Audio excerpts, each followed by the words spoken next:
Oh, I'm not going to make you wait. Nope. Let me crack this new bottle of old whiskey. Is that possible? A new bottle of Wild Turkey 81 from 2017, I think. I'm pouring it. Got some of the cheers and whiskey ready. Oh, yeah.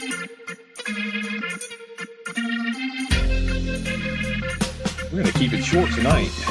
Why am I going to keep it short tonight, Cheech? Because Cheech has got stuff to do. Hey, everybody. Oh, welcome to your Whiskey Encore. Hey, I've got a meetup this weekend. My Whiskey Encore 2025 whiskey warm-up is happening this weekend. So I got people coming in from all over the country to hang out, drink whiskey, and have a good time. If you didn't make it this year, maybe you'll make it next year. This is the third year in a row for it. So that's where we're at. Let me get this music down, hang out. Who's here? We'll drink some whiskey. Like I said, I cracked that new bottle of the Wild Turkey 81 that I got a few weeks ago. So I cracked that for my cheers and whiskeys back in order. And then maybe I'll crack something else out open. It's the first Tuesday of the month, and I generally open bottles on the first Tuesday of the month. So I'm going to cheers you guys. Thanks for being here. And then we'll get to the individual chats and cheersing there. Cheers, everyone. It's as good as I remember. Man, that's better than it should be for 81 proof. All right, let's see who's here. We'll do the cheersing thing, and then we'll talk a little bit about the meetup or whatever else is going on. There's some people in the chat that I know are going to be there, so that's the cool thing. I did see the first person being here tonight was Gary Franchi. Hit me with a cheers, which Gary doesn't usually hit me with a cheers, but I think I tipped my hand a little too much, and now he knows. Now he just knows I'll cheers him back and drink. Gary, good to see you. Cheers to you. Small sip, especially since the second cheers is also Gary flexing his multiple channels there. That's what he's doing, and he's got me again. Cheers right back at you. Not everybody can do that. Just Gary can do that, and Tony Bag of Donuts can do that. Nobody else can hit. Oh, Dragon B can also hit me with his 2 accounts, and anybody else, and anyone else. Cheers to Gary again. Now we'll move on to somebody who's not Gary, because I see Mr. Mom's here. What's up, Orlando? Good to see you. I don't know why focus keeps going in. I think it's every time I turn my head down. Maybe it's the glare off the dome or something, but good to see you, Orlando. Cheers, Cheech, and everyone. Bottle kill of a Green River Weeded via a double whiskey sour. Well, ever, that's got to go. It's got to go. Time to move on to another one. Cheers to the double whiskey sour and to you, Orlando. Cheers, buddy. See you out this here. Bob Glass is here. What's up, Bob Glass? Good to see you, Bob. Those samples you sent us, I know I mentioned it a couple weeks ago with those samples that you sent me and Brian. Fantastic whiskey. Thanks again for that. That was delicious. And nothing like drinking some whiskey, high proof whiskey on a Thursday afternoon when you middle of the afternoon. But that's when we could get together. So that's when we did it. And it was good. It was a good time and delicious whiskey. And thank you so much, buddy. Cheers, Bob. Good to see you as always. All right, here we go. So we got Tony Bag of Donuts in the house. Tony's one of the people who are going to be at the meetup this weekend. I've never met Tony in person that I can recall. Have I? I don't think so. I don't think I've met Tony in person, but we do talk, and we're finally going to hang out. Tony, I think I need to pick you up at the airport. I think it's going to be me coming to get you. We'll figure that out the next day or so. Let's see. Cheers, Cheech, and all. I've got an Obtanium pick in my glass tonight because I had this feeling that the Florida man has more of it waiting for me. I just moved it off the shelf. You see the hole next to my Obtanium? The one was for you was right here. It has moved to a location to be explored later. It's in a bin to be taken to you when I see you, buddy. That's where it's at. Good to see you, Tony. Good to see you in a couple days. Can't wait, buddy. It's going to be a good time. Cheers to that. There's another person going to be here, John T. John, can't wait to see you, buddy. You're going to be in on Friday. Okay, so we'll see you Friday on Friday evening.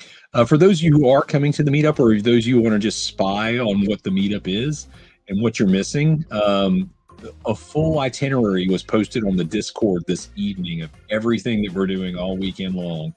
Some people are going to make all of it. Some people are going to make some of it, but it's going to go on all weekend. And John T is going to be one of the people that are here, and I'm going to get to drink with John again. That's what I'm talking about, John. Going to see you in a couple days, buddy. Cheers to you. Can't wait to have a pour with you fellas. Cast 529 in the house. Cheers to you, buddy. Good to see you again. seemed like earlier this evening, like a bunch of channels were on, and then I was like, oh, well, I'll just go on after 2:10:90, and then those guys wrapped early, and I was expecting them to go late. Did not happen, so there was a little hole in the schedule. So I tried to start a couple minutes early. I don't know how much earlier I started than I should have, but at least a few minutes, probably like 6 or 8 minutes early. But that's what I'm here for. I'm here when nobody else is on. The encore will come on and we'll hang out. Troy, man, there's another person I'm going to hang out with. Hey, Troy. Good to see you, buddy. Troy's in on Thursday, I believe. Thursday. Troy, have you seen the itinerary? It is on the Discord. You should take a look at that. And cheers, buddy. I'll see you in a couple days. Literally, it's just a couple days away. It's kind of crazy. Kind of crazy. Going to be a good time. Here's somebody who's already made it to town. We got Dr. Emanecker in the house. Already local-ish to me, right down the road, just a mere 20 miles or so. Not quite 20 miles. But Mark, good to see you. And you do get a cheers, although you're kind of cheating a little bit because we were just chatting. But cheers, Mark. I'll cheers you in person, too.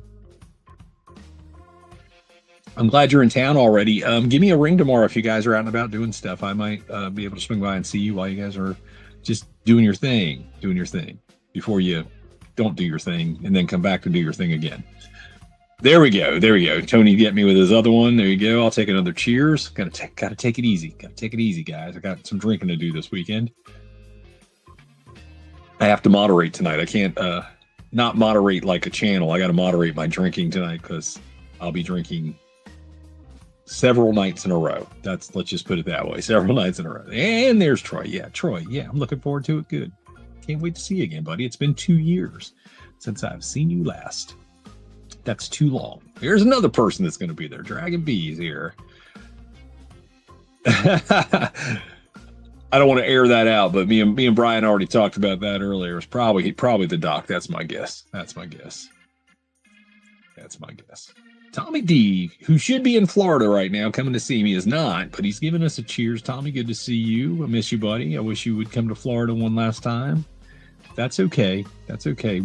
Me and Jen might come to Colorado before you leave. You never know. We're kind of planning on that for the summer. So if you're still around, if you don't have a date, maybe we'll come see you. But cheers, Tommy. Good to see you, buddy.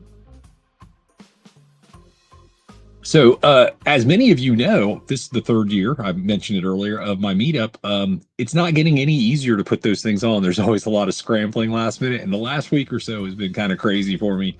But things is good. It's going to be a good time.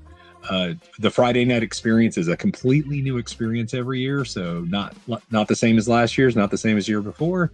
This year, totally different venue, different place, different atmosphere. Some different people. It's going to be a good time. Suck it up. I'm sucking it up, Tommy. I'm sucking it up, buddy. Trying to get here. All right, let's see. Mr. Mom's got a question for us. Have you tried the Penelope Weeded? Is it worth buying? I'm not the guy to talk to about Penelope because I've only had a little of it. And what I have had, other than one barrel strength, which I think was a 4-grain, and it was a store pick from a place in Georgia, something no one's ever going to get. Other than that, I haven't really liked the Penelopes I had. Now, I haven't had any recently. I haven't had any recent releases, let's just say since their acquisition by MGP, Ross and Squibb. I have not had any of it since then, and they probably have access to different stocks now, and probably the whiskey is different. But I have not had that one. Maybe somebody in chat has. I'd be willing to give it a try. I don't buy Penelope. I haven't bought Penelope in a while. It would have to be something I'd try before I buy at this point.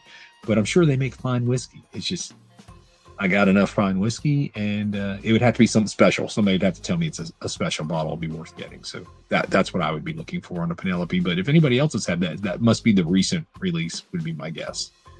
Mike Franklin's here. What's up, Mike Franklin? Good to see you, buddy. Cheers to you. Always good to see you. For anybody who wants to come hang out, it's going to be a shorter hangout tonight, but I already dropped the link in the chat. You guys can come on. I'll bring you on.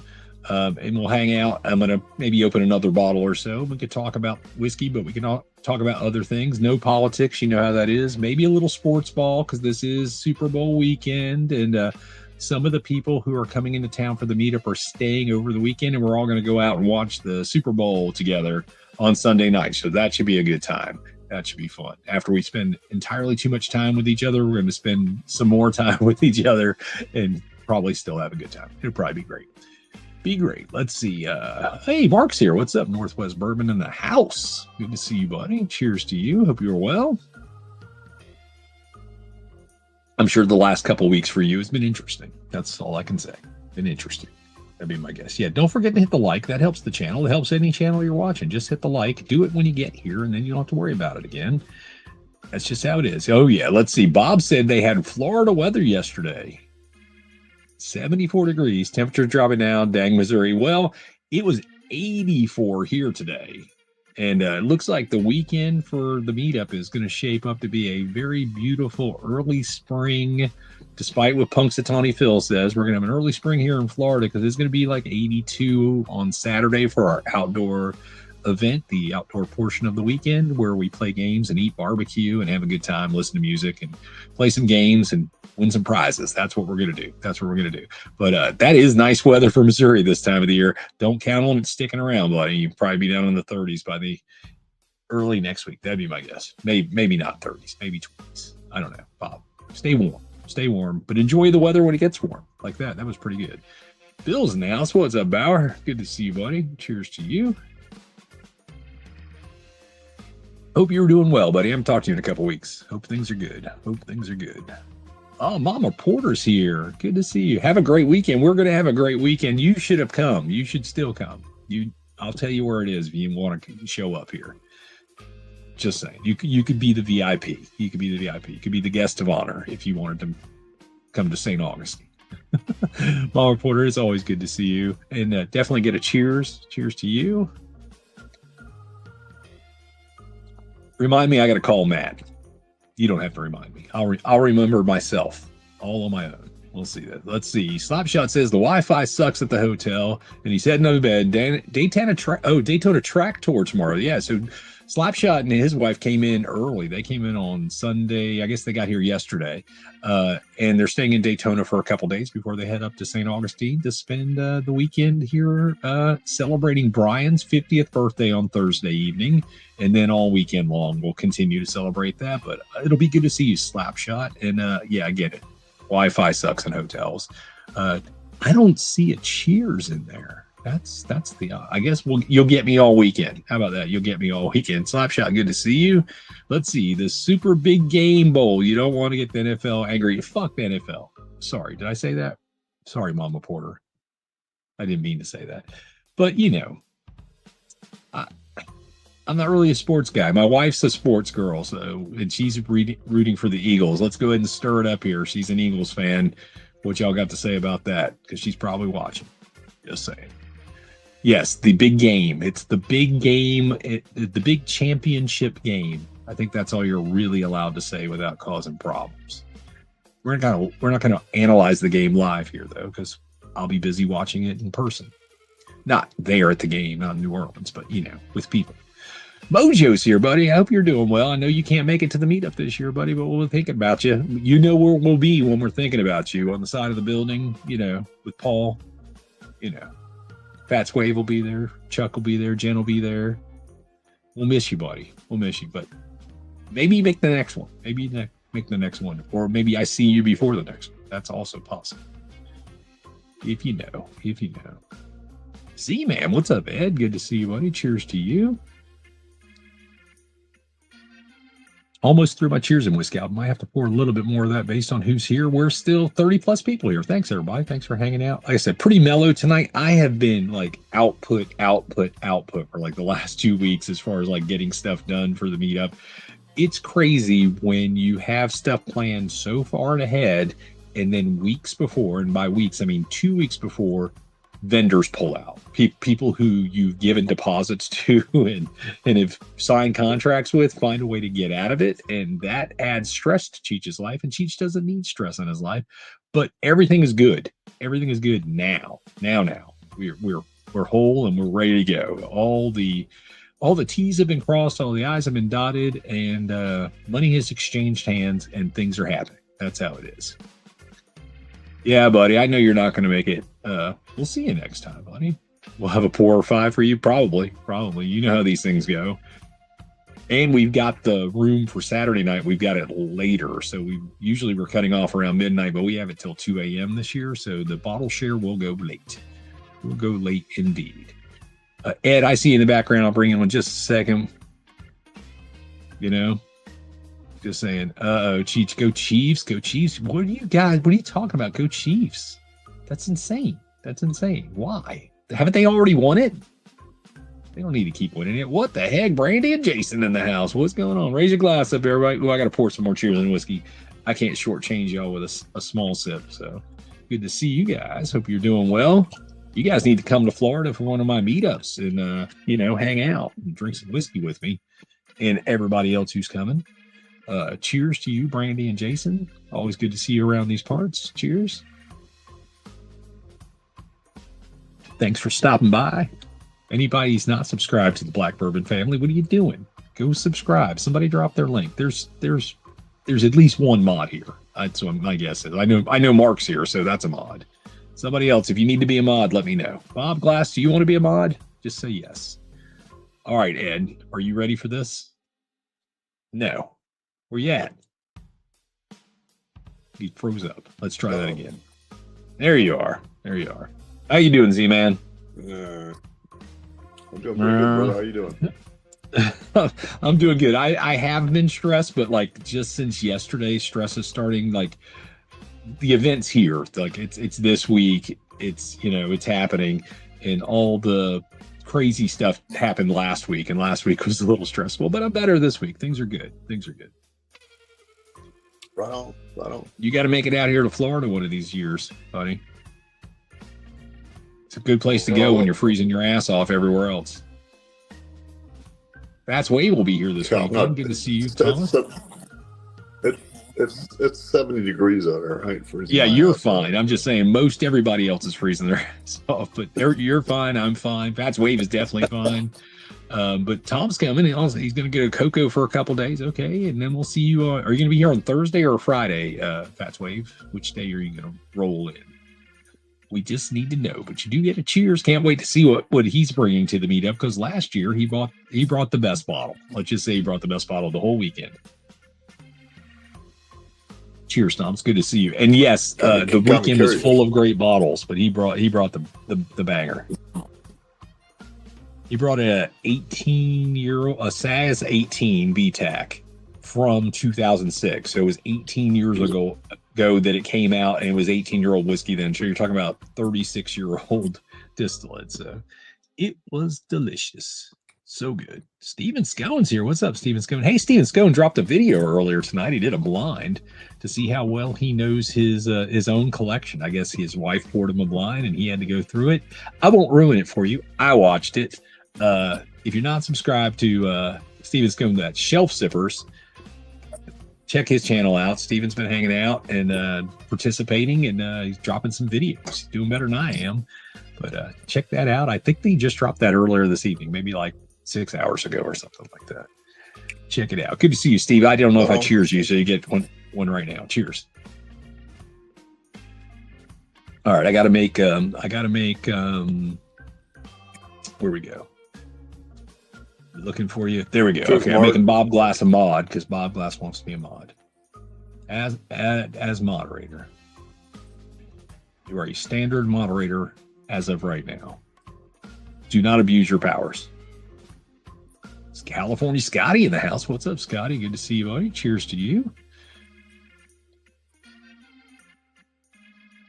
Tom Harper's here. What's up, Tom Harper? I'm going to go through this cheers and whiskey quick again. There you go. Having the Penelope weeded tonight. Okay, so who asked about the Penelope weeded earlier? Was it? I forget who it was. Have to go back. Somebody asked about the Penelope weeder. Was it Orlando? Let's see. Sure, yeah, it was Mr. Mom. So Tom Harper, Mr. Mom, you guys talk that one out.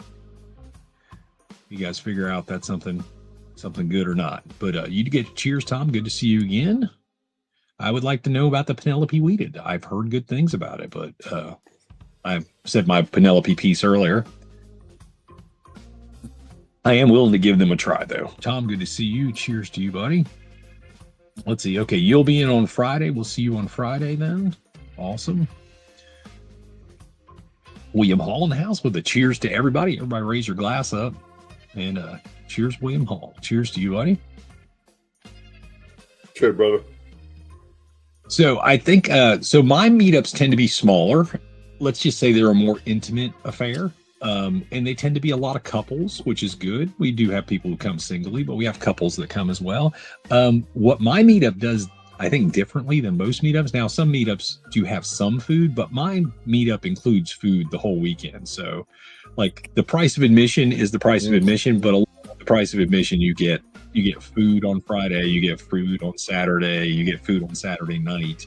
You know, it's food centric and it's included, which is probably one of the harder things when you're traveling is to find food that's edible or whatever. I kind of just take care of all that. I have it catered and all that stuff just because it's the food I want to eat. And I'm trying to throw a party I want to attend with the people I want to attend. I'm out, brother.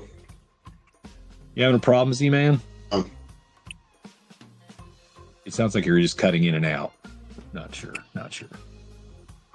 JD's here. What's up, JD? Good to see you. Heading to Napa for Valentine's Day with the wife. Great temperatures today, 82 degrees. Yeah, California, 82. That sounds good. And Napa's pretty good. And you do get a cheers in there. He does get a cheers, right off the rib. JD, good to see you, buddy. I saw you on a stream like a week ago. You're looking good. You're looking really good, buddy. Good to see you. Hold on. The doc is local. What's up, Doc? Is this working? Can you hear me? I can hear and see you. Okay. Way better than Z-Man. See, Z-Man's very pixelated tonight, and his audio's cutting in and out.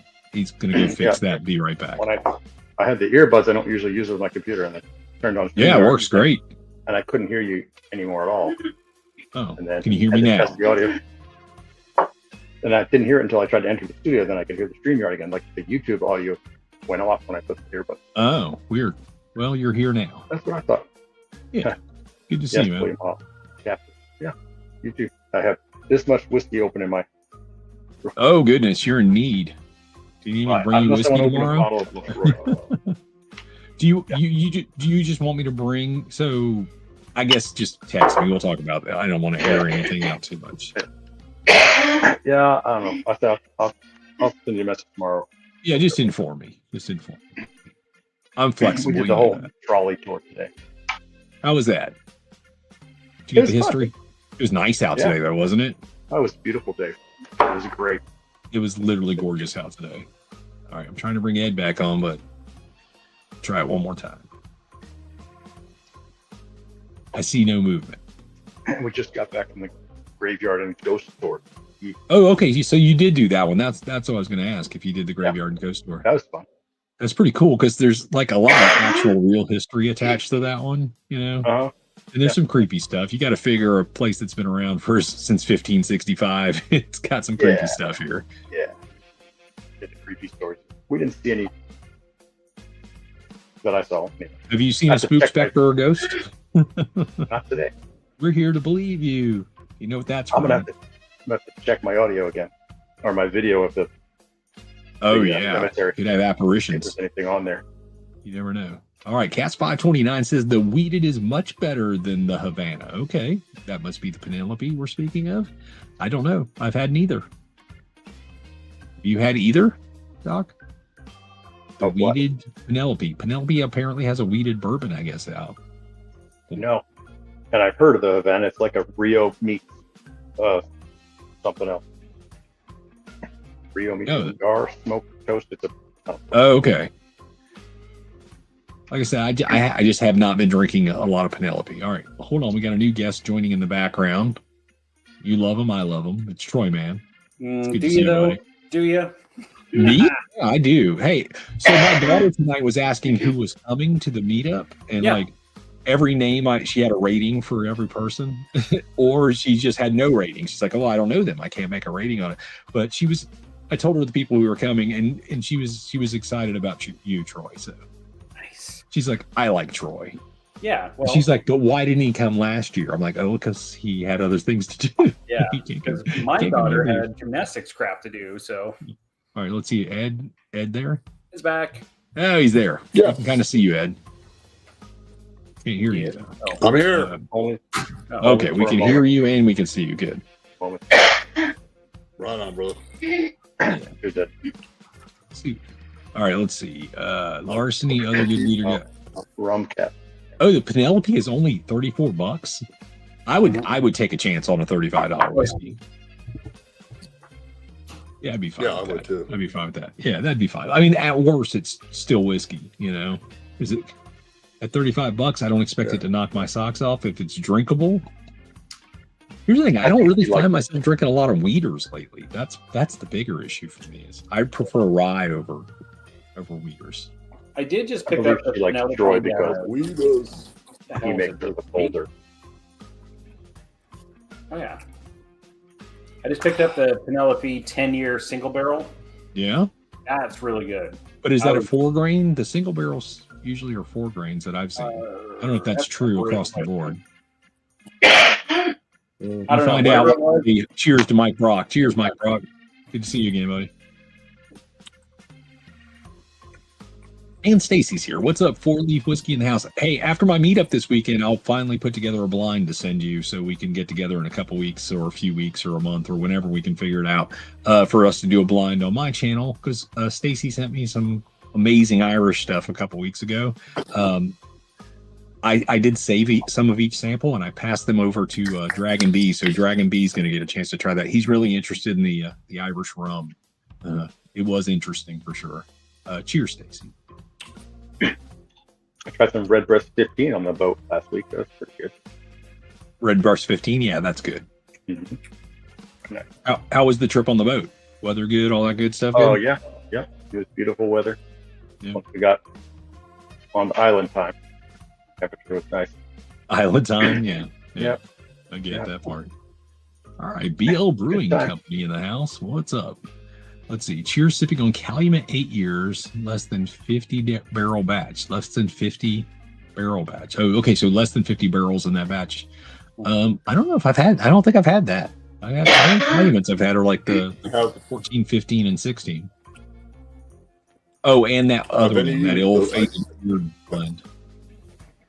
What did? I got my local store has a Jameson. My local store has a Jameson 18. Ever have it? Yeah. And are you going to get it? It's probably 180, dude. I don't know. Yeah, it's probably a little high. Hey, are you in my basement? Did you like it? Joke's on you, William Hall. We're in Florida. We don't have basements. Yeah, I'm under the concrete slab. There's this little room. Under my concrete slab is probably water. It's probably, you don't have to dig very deep to hit the water table. About 18 inches or so. They don't have 3-foot footers. No. Don't have what water? 3-foot footers under the concrete is what I was saying. No, because we don't have a freeze. You know. Don't need to hold it in place that way. A hard freeze in Florida might freeze the first inch or so of maybe 2 inches if it's really bad. Yeah. Of Earth, but no, we don't have a lot of foundational shift here, except for like sinkholes and things like that. We have other problems here. That's what we have. It's Florida. We got a whole different world of problems here. Joe, what's going on, buddy? Are you, Joe? Are you on the road? Aren't you supposed to be over in? Aren't you going to Georgia soon? If you haven't, are you going? You get a cheers. Got a cheers, Joe. Cheers, Joe. Always good to see you, buddy. Here you go. And I love that avatar. The new avatar is fucking fire. That's what that's awesome. That's so cool. He's been working out. Oh, we got Mark Allen's in the background. We got Mark E and Mark E here. Oh shit. Yeah, that guy. Hey guys. Hey, what's going on, Mark? Hope you're doing well, buddy. Cheers. What are you drinking? Okay, let's do this. What are we drinking? Mark E, we'll start with you. That'll confuse people. 2XO French Oak Stave. Okay, 2XO French Oak Stave. And the other Mark E that's... This is a Jack Daniel's single barrel selected by the Princess Cruise Line. It's 100 proof Jack Daniel's single barrel. How is... Oh, those are... It's pretty good. They tend to be really good. That's what I was asking. Yeah. Solid. Mm-hmm. And Troy, you're drinking what? 2014 Columbia Crest Reserve Pheasant Run Vineyard Merlot from Walla Walla. Literally, you're checking all my boxes with that one. USOB. That sounds delicious. Ed, what are you drinking and why is it Buffalo Trace?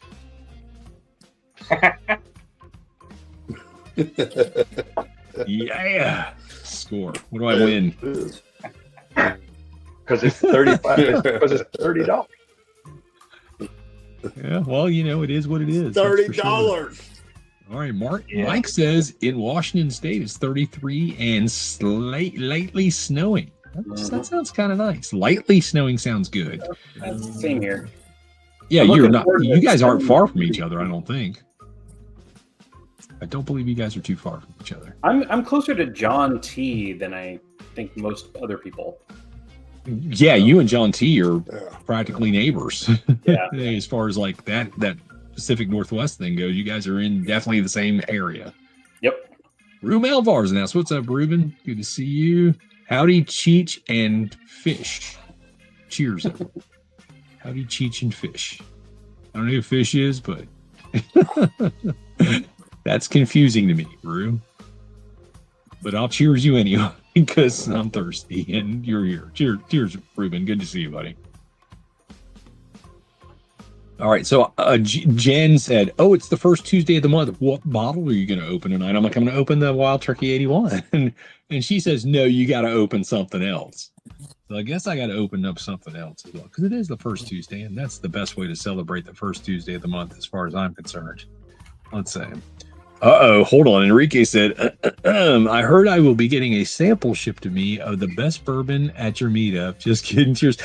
Maybe we can do that. For those of you who are good, okay. So Mark E, top row Mark E, and Troy, you guys remind me that Enrique is lobbying for whatever the best pour is, and I'll bring a 1 ounce sample bottle, and we'll all agree on whatever the best whiskey is, and we're going to send Enrique because Enrique can't make it because his baby's less than a year old. Him and Maria made it last year, but Makes sense.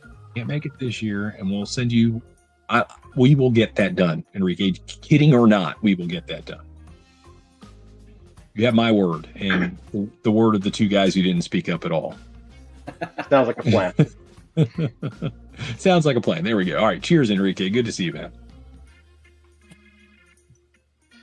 It's interesting. This Wild Turkey 81. So I've gone through, I think, 3 handles and a couple of like 750s of these older 81s since I made it my official cheersing whiskey. This one's different. This one's got a cinnamon spice on it that I don't recall any of the other ones having. So not in a bad way. Definitely has like a little cinnamon spice on the tongue though. Pretty tasty. All right, so Tony giving us some info. The Penelope Weeder is still a 4 grain. Okay. So not their typical 4 grain, because I think their typical 4 grain. Why is it a wheater if it's a 4 grain? A little extra wheat? Well, all it needs is that the if it's going to be called a wheater, it just means it has to have a high percentage of wheat. I don't know if it technically has to be like, it couldn't be a wheated bourbon with over 50% wheat. So the most it could have is 49%. And if it's a 4 grain, then you're diminishing that even more. So it's is it wheated whiskey or wheated bourbon? That's my question. Good question. Because if it's a wheated bourbon, it's going to still be 51% corn, minimally speaking. All right, cask. I have 29. What's some more info? There we go. The Havana is aged in rum cask and also so stinking sweet. Way too much for me. I heard a lot of that kind of stuff. Wasn't the Penelope Rio also? Was the Rio a rum cask or was that a double cask? Honey, I think. It was Amarana honey. Okay, so totally different. But still, it seems like they're swinging into that sweeter side of the profile, which has its merits. A lot of people like the sweeter whiskeys. Don't know. I don't know. Never had a bottle. Here we go. So the wheated is 74% corn, 7 rye, 16% wheat, and 3% malted barley. Okay, so it just means as of the secondary grain, the wheat is the most prominent. I guess secondary, tertiary, etc. That the wheat is the most dominant. That's not corn. Interesting mash bill. Thanks, Tom. Don't know why, but yes, just seems like an interesting mash bill. But William says for $35, it's good. For $35, it's good. $35, yeah. Yeah, I mean, if I'd you roll call that. it, so what's the proof on it? That's the question. Because if you start looking at other $35 bottles, $35 bottles, you got some good whiskeys out there. You got things like the Redwood Empire core expressions, especially Emerald Giant and Lost Monarch. Those are both good $35 whiskeys. Yeah, it's 95 proof. 95, okay. So that's pretty good, actually. What else is a good mid-90s proof? I guess you're talking about like Elijah Craig, just regular shelves, 94 proof. Yeah. What does that go for? $30. So similar much. That makes sense. Maker's Mark. This pains me to say because I was a Maker's Mark fanboy for so long, and that was my jam. That was the whiskey I drank.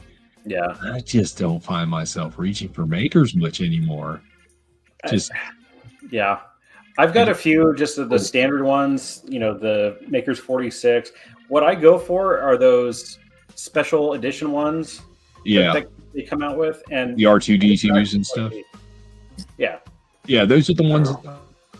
I like those too. In general, I'm not drinking a lot of bourbons, weeded whiskeys. Yeah. And when I do, it's definitely not Maker's Mark most of the time. And I do have some good Maker's Mark. I mean, I have cellar aged and I have some of the other limited edition stuff, but I just don't drink it a whole lot. Hold on, we got another person in the background. And then I'm going to say hi to Donald Rance. But we're going to say hi to Ed first. What's up, Ed? Good to see you, man. What's up, Ed? What's up, playa? Here's Ed. What's going on, guys?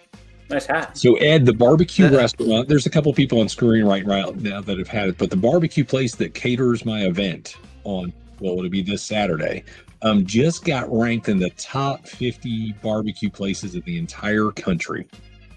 Nice. So, That's pretty damn good. It's a heck of an accomplishment.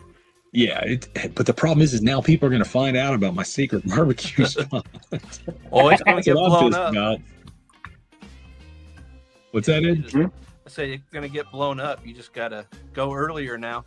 Oh, well, I mean, I kind of got it in there. Just saying, kind of got it in.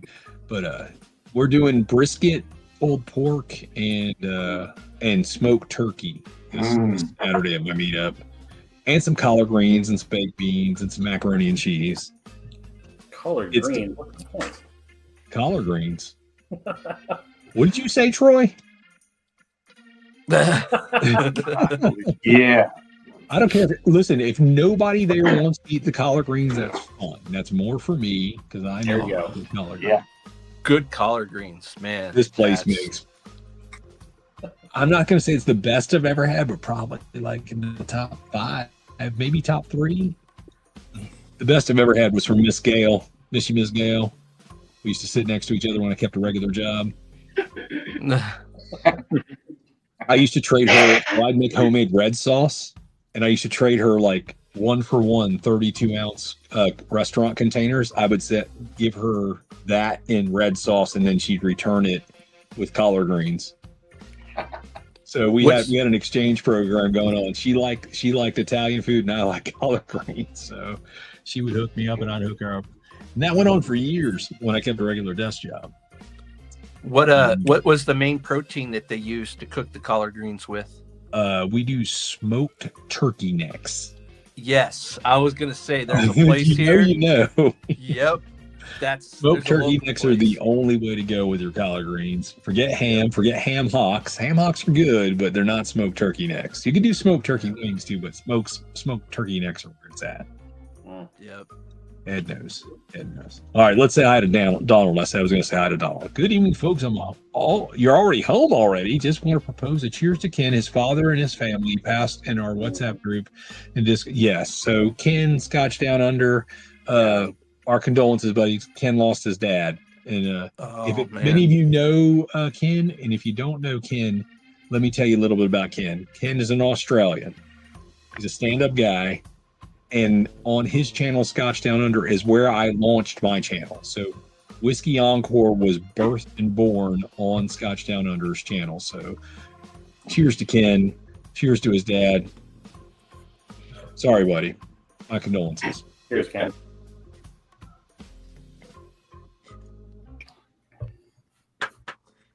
Yeah. It's tough. It's just tough. I can't imagine. Can't imagine, Ken. Hope you can work through that, buddy. Call me. I'd say call me, but he's in Australia. He knows how to get in touch with me. Just keep you in our thoughts, buddy. We'll keep you in our thoughts. I'm going there. I'm going to go see Ken. That's what's going to happen. Whiskey Encore on the road. 210.90. That's got to be Todd because Andy's got to be in bed by now. It's 11:48. Yeah, I would imagine so. Cheers, man. Cheers, Todd. I'm going to guess it's Todd. Nobody's rebutting me on that, so I must be right. It's probably right. If it's Andy, I'm sorry, Andy, but I'd be impressed if it was Andy. Yeah. All right, I'm gonna bail out because I'm trying to get on the East Coast schedule, so I'm gonna go to bed early tonight. Okay. I'm gonna wake up at 4:45 in the morning my time, so 7:45 your time. Yeah, that'd be perfect. Yeah. Don't worry. By Friday night, you'll be sleeping in. Hopefully, yeah. Yeah. All right. Well, I'll see you guys on Thursday. We'll see you Thursday, buddy. Yeah. All right. The itinerary's posted in Discord. If you haven't seen everything, it's all there. Just reading it now. A lot of detail. Yeah. All right. A lot of typing, Cheech. See you, Troy. Night, man. See you soon. Did you get? I did see a typo. Doesn't really make a difference. Well, text it to me and I'll fix it. But not right now. So there's an assortment of desserts instead of desserts at one of those things. Now I'm going to have to go fix it right now. All right. No. Yeah, of course. While we're talking about it, here we go. Desserts. Thank you, buddy. I'm fixing it right now, Mark. It's going to be fixed right before your very eyes. It's going to be like a Chicago song. It's going to be. Well, those letters are right next to each other. What can I do? Ed, all right, it's fixed. I fixed it. Went through a little cigar shop on St. George Street today and had a nice chat with the guy there. Yeah. Went me through all these cigar things and picked me out like a sample pack of things that's cool. Were stuff that I would probably like. Yeah. Oh, that's cool. So when I was a kid, I remember that place. Like there used to be like at least 5 places where you could go buy hand-rolled cigars. Like it wasn't quite that, but yeah, it's not that at all anymore. There's none that I can think of. There might be one guy place who's got a YouTube channel, and an Instagram that he does all posting stuff on. He's like recommended all these small producers, these smaller companies are in the back in the humidor room. Right. So yeah, kind of walk. I mean, that's definitely the way to go as far as like keeping the quality high. But of course, you're going to pay for that high quality. But I don't think it was that bad. You don't think it was too bad? A selection of 6 cigars, and there's a veterans discount that my wife got. It was like less than $80 for 6 cigars. That's not bad. Yeah, they're super high quality too. So that actually isn't too bad. I thought it'd probably be a little bit more than that. But that's solid. I mean, it could have been. But I was exercise those discounts. Yeah. What's up, Enrique? Lobbying for the best whiskey in the weekend. I don't blame you, buddy. Hey, I wish I could make it. So hey. It doesn't hurt to ask. Hey, I wish you could make it too, man. But life and circumstances. The fact that anybody is making it multiple years in a row, and some people are making it for their 3rd year in a row. That's pretty incredible. Enrique's stuck in the woods. Can't find his way home. I always say Enrique's in beautiful Cupertino, California. He's at the Apple plant. That's what he does. He's working there. Building the new iPhone, not building it, but designing it. I don't know. Yeah. Get it right. Yeah, you're definitely not building it because you're not in China. Call it like I see it. That's how it is. All right. Glad I jumped on. Here's another thing about the Penelope Weeded. Maker's Cask is 42, but Maker's Cask is higher than 95 proof, right? Yeah. Right? I don't have a Maker's Cask handy,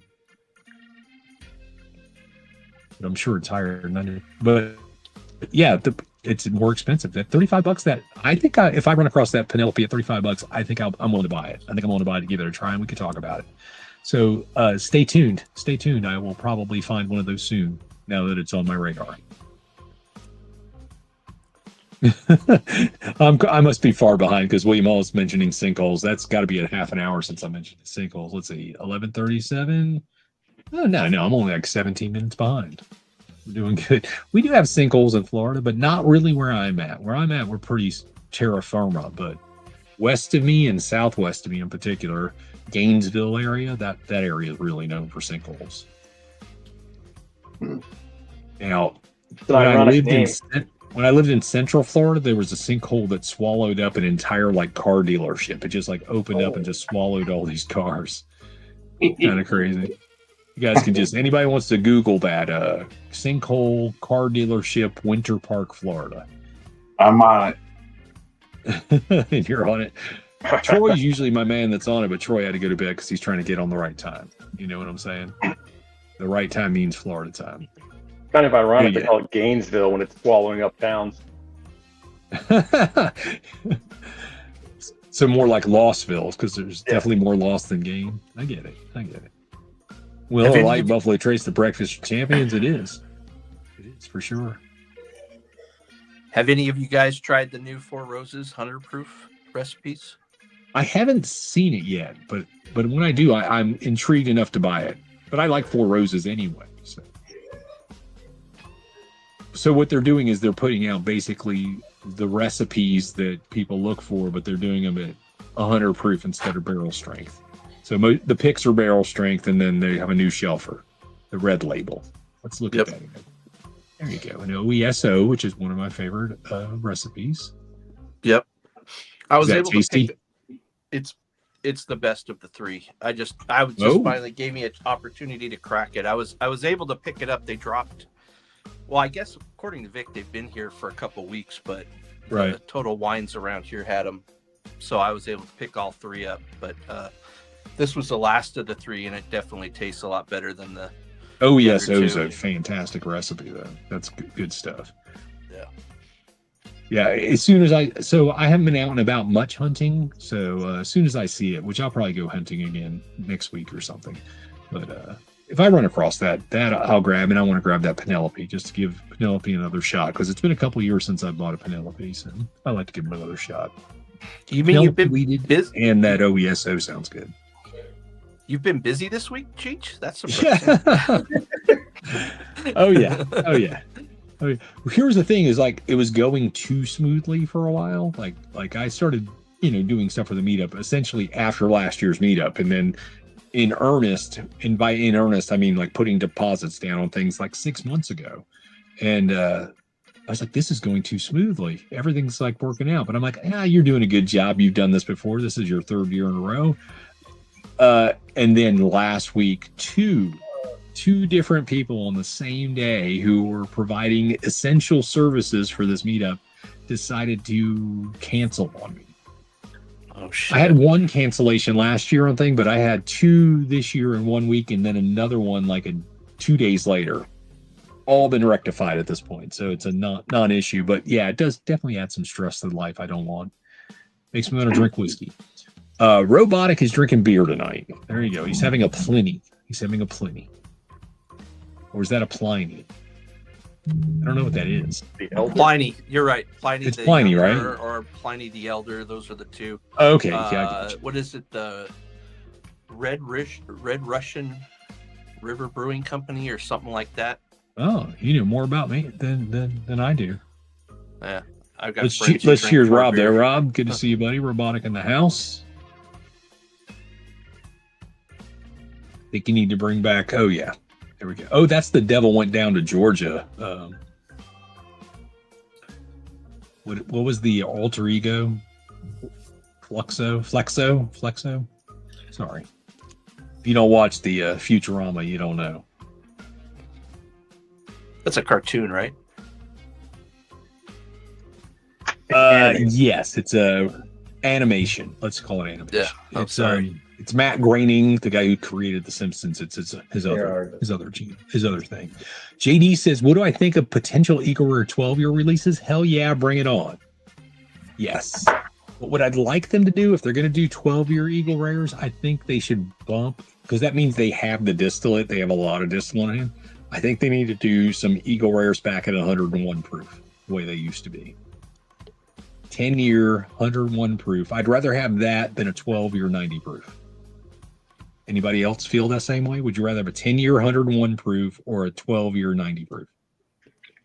10-year 101. Yep. 10-year 101, right? Yeah. I would be down with that. But if they do pound a 12-year and it's 90, I'm still going to try one. I'd still like to try it. As long as they don't increase the price by $20. They will increase the price. We can't pretend they're not going to increase the price. Have they given an estimated MSRP on that? I don't know anything about it. I've seen the labels, but not. Yeah. I think it's actually happening. I just don't think I haven't heard anything about pricing on it. I would imagine. So I guess technically Eagle Rare's MSRP is like $39.99 now. So let's just tack $20 onto it and say it's going to be $59 or $69 would be my guess. As far as MSRP, are you going to be able to buy it at that price? Not at first. Nope. And if it's limited in any way, if they release it as something called limited, it'll just get gobbled up by the flippers. Now, maybe we're entering a stage where that doesn't happen. I feel like we're kind of coming into that. I don't know if we're there yet, but stuff like that is still going to spur a lot of interest and a lot of sales. It's interesting because, Old Forester released 1924 again, and it seems like this release is way, way bigger, and a lot more people had access to it. Now, I think it's still hitting in some places, but we got a bunch of it around here. Yeah, those hit last weekend here. They were $115. Okay, so MSRP on that's $119.99. So $115 is a great deal as far as getting it cheaper than MSRP. Yeah, the TW's had them here. Total Wine's had them. That's my problem. I just don't shop at Total Wine. I don't either. I just happened to somebody, a little bird whispered in my ear, "Hey, these are there," so I was able to buy it online and go pick it up. Yeah, that helps. So my Total Wine, and I say the Total Wines that I have a choice of are Daytona Beach, Florida, or Jacksonville, and either one of them is 45 minutes from my house. So it's not like I'm stopping by Total Wine very often. They're just kind of out of my way. It's interesting, though, when I do go to Total Wine, it's mostly for wine. Like I'm actually going to look for a specific bottle of wine that came out. And of course, while I'm there, I look at their whiskey, but I rarely buy whiskey there. Now, 5 years ago, when I used to be able to go to Total Wine and they had all the E.H. Taylors on the shelf, and I could just get E.H. Taylor small batch for $29 or single barrel for $49 or whatever, I was buying them all the time because they were there. But I haven't seen an an E.H. Taylor or Eagle Rare at Total Wine in 5 years, at least 5 years, probably at this point. Yeah. But I know some people get better Total Wines. Some people have better Costco's too. We don't have a good Costco. We don't have a good Total Wine. All right. Tom says he's got an opinion. The best weeded right now, just my opinion, is the Bardstown Origin stuff, high wheat and bottled in bond. They're out of this world, good for $50. They are fantastic. I could maybe drink one of those right now. I don't think I can get to it. I'm thinking out loud. Okay, yeah, Green River weeded. I can drink a Green River weeded. Those are pretty good. Yeah. I don't know if they have the proof. So the Green Rivers are what? Those are 90 proof, right? Yeah. Yeah. Sipping on Cooper's Craft 100 tonight. There you go. Fort Knox Class 6 had on sale for 21 out the door. Damn, I would buy more at 21 out the door. The cheapest price I see those, and I do still see the Cooper's Craft 100. It's supposed to be about a $30 bottle. Every once in a while, I see it for like $24.99. $26.99 is pretty common. But that's what I'm drinking right now too. For a $30 bottle, even if you're gouged on that bottle and somebody tries to charge you $40 on it, you're probably still not going to be disappointed in it. Now, $30 and under, it's all day long. You must have that at that price. It's really good. Yeah, Bob's saying the same thing. It's great pour for the price. It really is. I put it in blinds with much more expensive whiskeys, and it kind of holds up. I'm trying to think what I put. Oh, it's when I was doing all those 100 proofers. I did a bunch of bottled in bonds head to head. God, this is probably 3 years ago. Now that I think about it, it's probably closer to 4 years ago. I don't know. I think it ended up being like 28 different bottled and bond whiskeys head to head in elimination. That's a long time ago.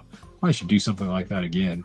And then there was a few bottles that were 100 proof that weren't bottled and bond, and the Cooper's Craft was one of those. And I put those up against each other, and the Cooper's Craft came out on top. And you did all of those in one night? No, I did those over the course of several weeks, actually. But it would have been interesting if I tried to. 5 or 6 I at a don't time, remember right? if I did it week in and week out, or if I did like 1 week per month. I did nothing but bottle. I do like 4 bottled and bonds against each other and pick the best out of that one. And then, of course, once we got to the end, I was taking all the ones that were the weekly winners and putting them against each other. That goes back a ways.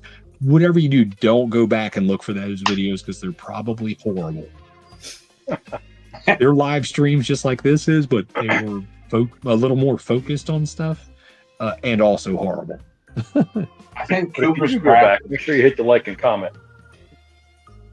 Cooper's Yeah, Craft do that. If you was- go back and watch them, make sure you comment on them. I will comment and return to your comment. See, Bob Glass loves some collard greens.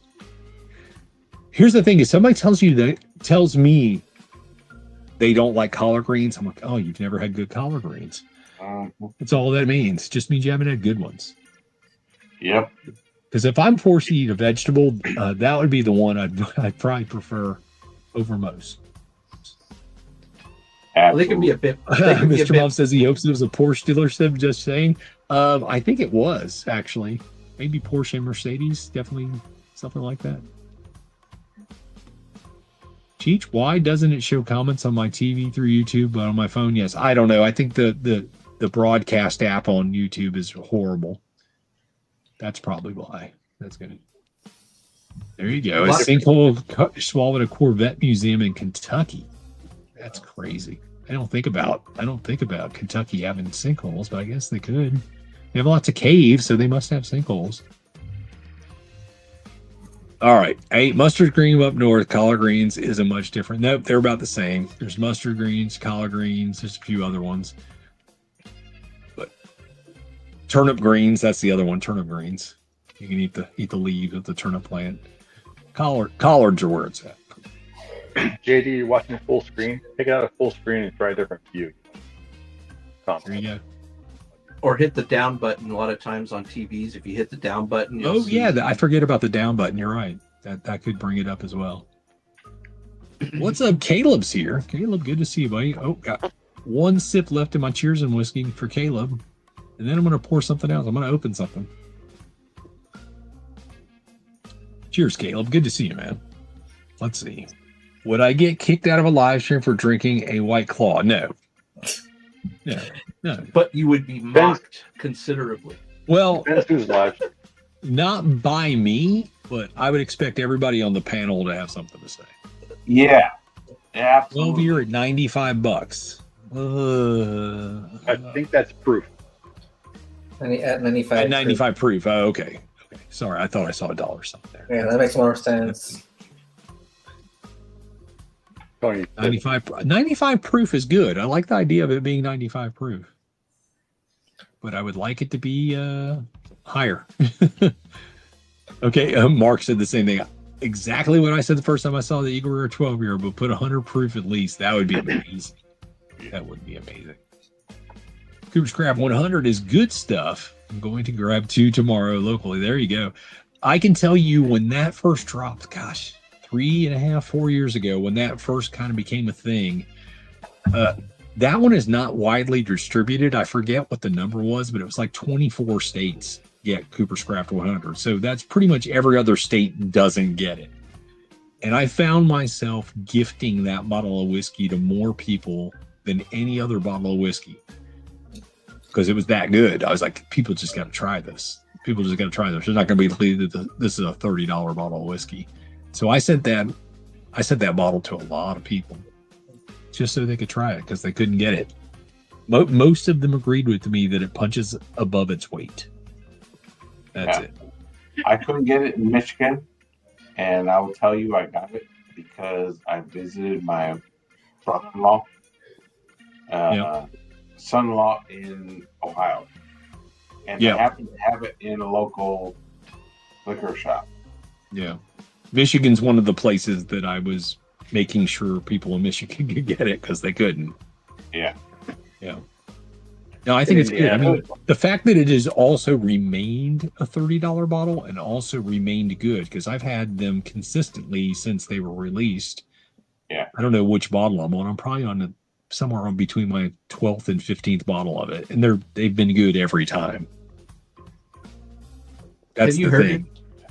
Have you heard if they're going to discontinue it? I've heard that rumor, but I didn't know if I that have had any validity. Heard that as a rumor, but I've never been able to confirm that, and I've never seen any less of it than I've always seen. It's always on the shelf. I can always find it. So unless somebody can confirm that rumor, I think it's still just a rumor. Now, with the shakeup at Brown-Forman and that being a Brown-Forman product, Brown-Forman might start. I don't know if they would sell that off. They might sell that off to somebody. I mean, they did that with Early Times, right? Early Times Bottled and Bond was a Brown-Forman product, and they sold that off. Huge mistake in my eyes, but maybe that's part and parcel for why they're doing what they're doing now. But isn't it a specific barrel makeup that is what makes the Cooper? Yeah, that one has a specific.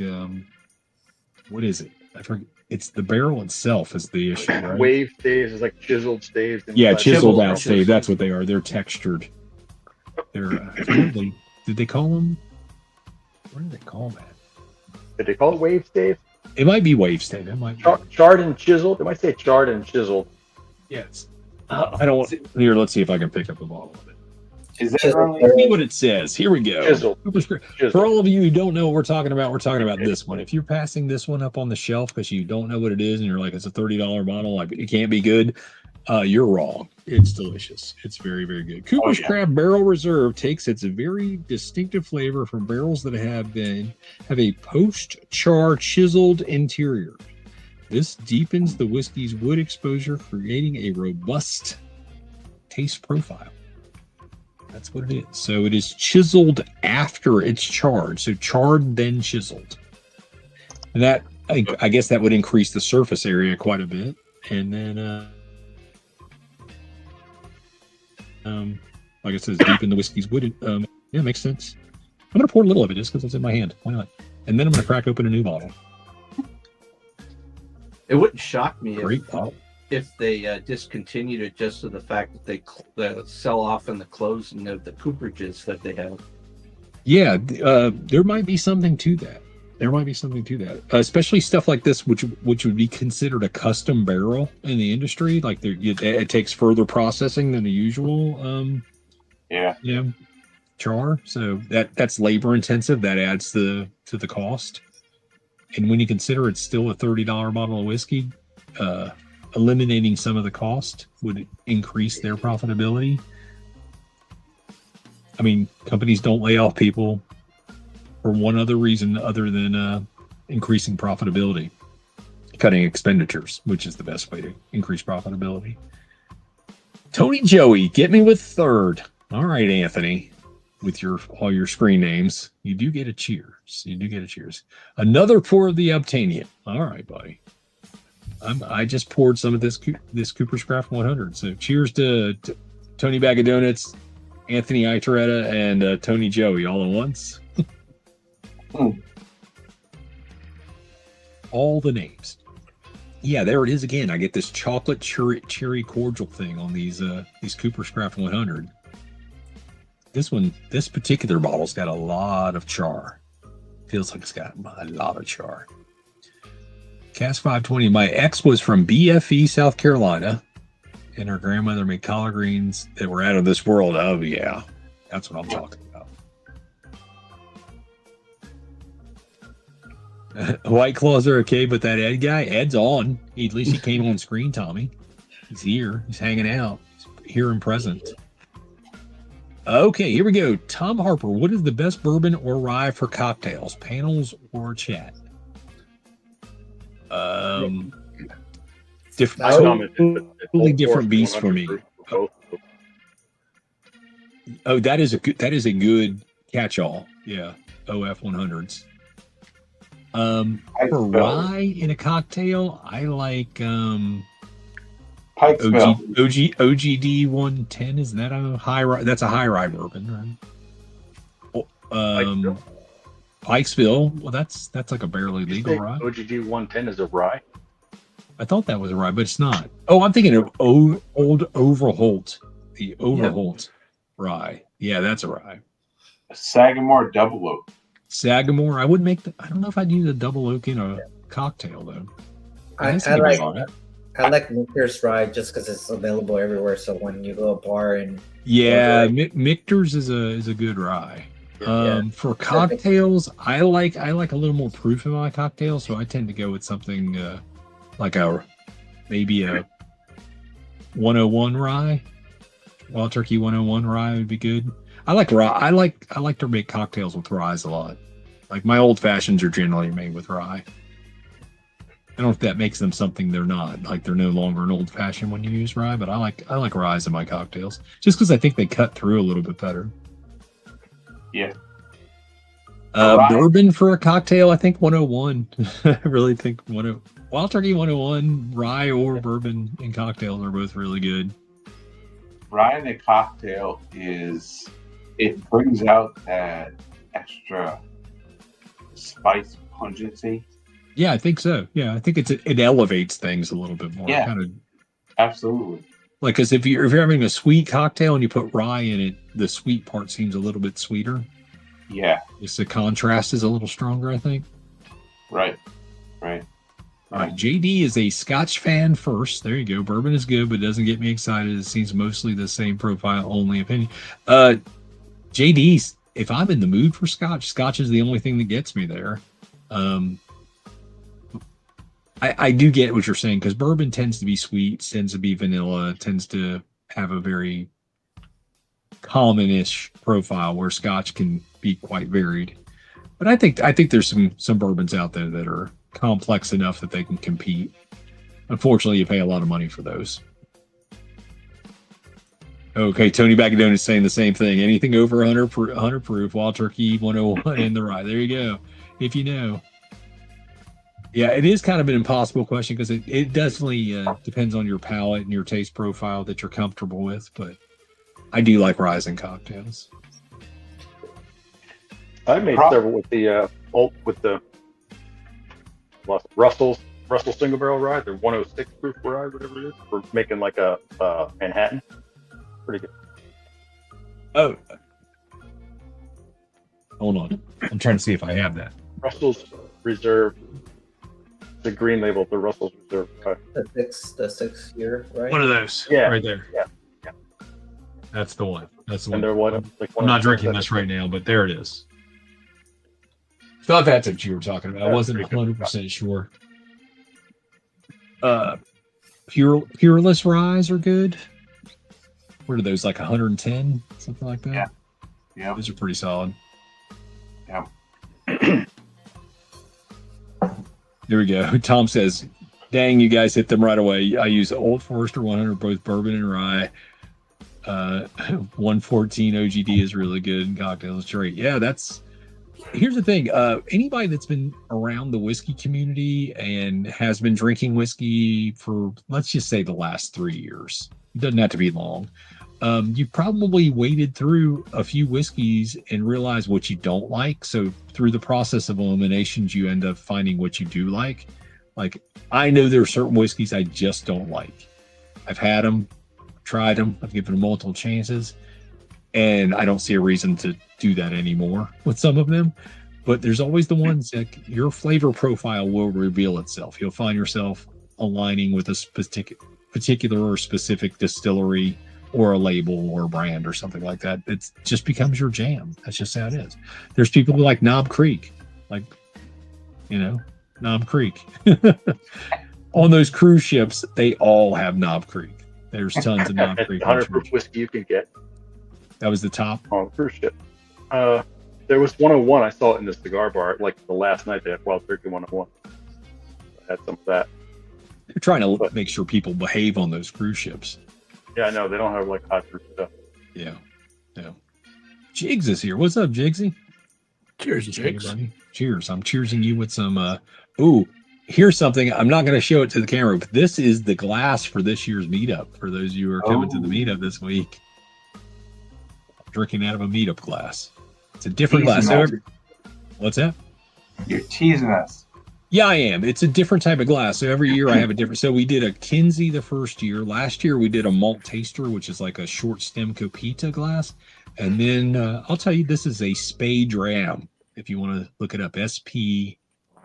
Oh, yeah. The Spade Ram glass. I like it. It's essentially, here, I'll show you next to a Glen. It's essentially the top half of the Glen with a little shorter bit of a bowl and then no foot. So it fits really nice into the hand. Very comfortable glass to hold. And you can actually get a good nose out of it. I like the nose of it. All right, cheers, Jigs.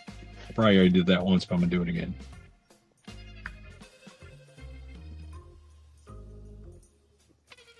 Is it? All right, Steven Scone said the 101 and the rye. I think that's a pretty good... I think you're guaranteed a pretty good cocktail, or you're guaranteed that the whiskey's not screwing up the cocktail. If the cocktail's no good, it's probably not the whiskey if you're using 101. What else is there, you know?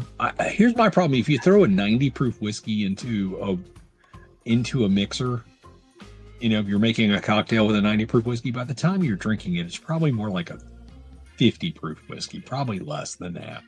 Here's ice and some sort of, you know, a couple different other ingredients that are mixers, simple syrups, things like that. You just keep proofing it down. So I think you got to start with something 100 proof or more just to get it to where you're actually, if you're a whiskey drinker. Now, if you don't want to taste the whiskey, use a 90 proof whiskey and water it down. But I want to taste the whiskey as part of a whiskey cocktail. Cheech, I use Old Granddad Bonded. Yeah, see, that's another good one. I was just reading Tony Bag of Donuts said I was confusing Overholt with Granddad, and that's exactly what it was. Yeah. Is that old Overholt is good. But yeah, I think you get into those 100 plus proof, you kind of have to. Yeah. Mr. Mom, I like bourbon in a drink. I like the JW Damp Bottled and Bond, period. I like it a lot. I think I still prefer the JTS Brown, which is like a comparable whiskey price point wise and everything. I still prefer the JTS Brown, but only straight. I think the JW Dance probably better as far as like in a drink. Do you still have some somewhat JTS Brown? JTS Brown, or you? Let's see. There's one. Okay. Nah. All right. I just remember you. I got at least one. I'm almost out of Dant though. Dant's almost gone. That's the JTS Brown bonded, right? Because bonded, yeah. Make a 80 proofer, I believe, too. Yeah. So this used to be a Kentucky exclusive. I think it's finally broken out of Kentucky, but the 100 proof bonded was a Kentucky exclusive. But I think you can get it in other places now. This is a ridiculously good whiskey for sub $20. The fact that it even comes in glass still at $20 or less is pretty crazy. But I think everybody, if you haven't had JTS Brown by now, you should have. What is everybody seeing in their state as far as availability? Because I don't see JTS Brown. JTS Brown, like I said, it was the 100 proofer was a Kentucky's exclusive, and I don't think it's leaked out to much more than that. It's in a few states. It's in Illinois too. Yeah, it's. I think the last I heard it was like 11 states you can get JTS Brown in the bottled and bond. And the Evan Williams single barrels used to be there too for a while. Now they're back. Yeah, those are back around. That was a short-lived thing where they were hard to get. So bonded, decent. You know, mixing whiskey. This decent. I like it straight. It's like it's got like a brown sugar thing going on with it. Like I don't know what it is about JTS Brown. I think it's really good. But I used to braised ribs. In Michigan, we can't get that. Nope. Head down to Indiana. Yeah, you don't have to go far. You can find it. To William Hall. All right. Doc Swinson's makes gin. It's not bad, but their bourbon is better. I understand that bourbon is sweet profile, but unexpected profiles make its way into loading up is a must. Okay, but few accept unexpected profiles make it my way. Okay, I got you. Yeah, I mean, when you find something you like and you know you're going to like it for a long time, there's nothing wrong with getting a few extras. I mean, there's some whiskeys I make sure I never run out of. I'm a little surprised because I thought I had more of the JTS Brown, and if that's the only bottle of JTS Brown I have left, then I'm in trouble because I don't know when I'm going to get it again. So Cheech, how would you equate JTS with, for instance, if you take a barrel proof whiskey, bonded, do you think that JTS equates to Old Grandad? So Old Grandad to me has like more of a bite to it. It's a little bit sharper of a whiskey. It's got like a bright profile to it, whereas the JTS Brown tends to be like sweet, sugary, and kind of dark molasses. So more of a, I just think overall it's a darker whiskey. It tends to bring you more to the sweet side where, it kind of lacks a sharpness. I'm going to pour a little of it. Maybe I can talk more wisely about it if I'm drinking it. Also a good excuse to pour more whiskey, so I'm going to do that too. Exactly. All right. But the JTS Brown definitely hits more to the sweeter, darker side than the bright and sharpness. Yeah, on the nose, it's straight up like brown sugar every time.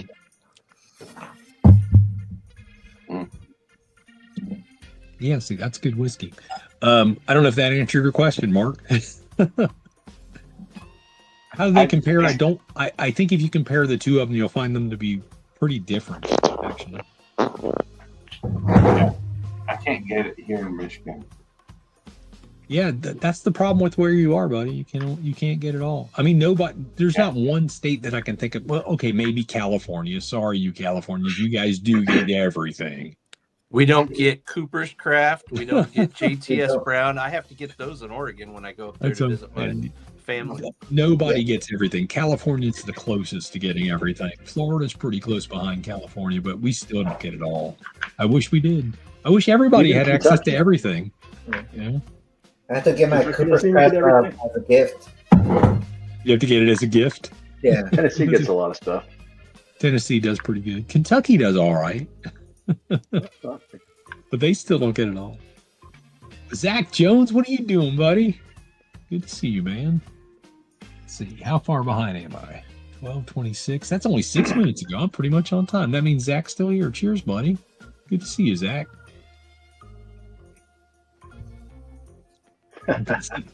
Don't get to see Zach as much as I'd like to.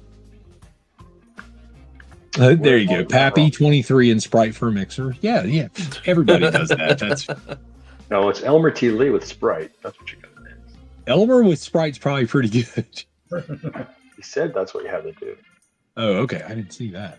Elmer. That's Elmer's way. No, it's not in the chat. Elmer T. Lee said that before. Oh, okay. Oh, yeah. That was his jam, right? Zach Jones says that Enrique is actually Sasquatch. I'm out in the forest. There you go. JTS Brown and the JW Dan all over Indiana. That's where you got to go to find it. No longer Kentucky exclusive. That's good. Can't find JTS Brown in Oklahoma. I've been looking in Texas. I don't think it goes there either. Bob Glass says you can get it in Missouri, though. Missouri.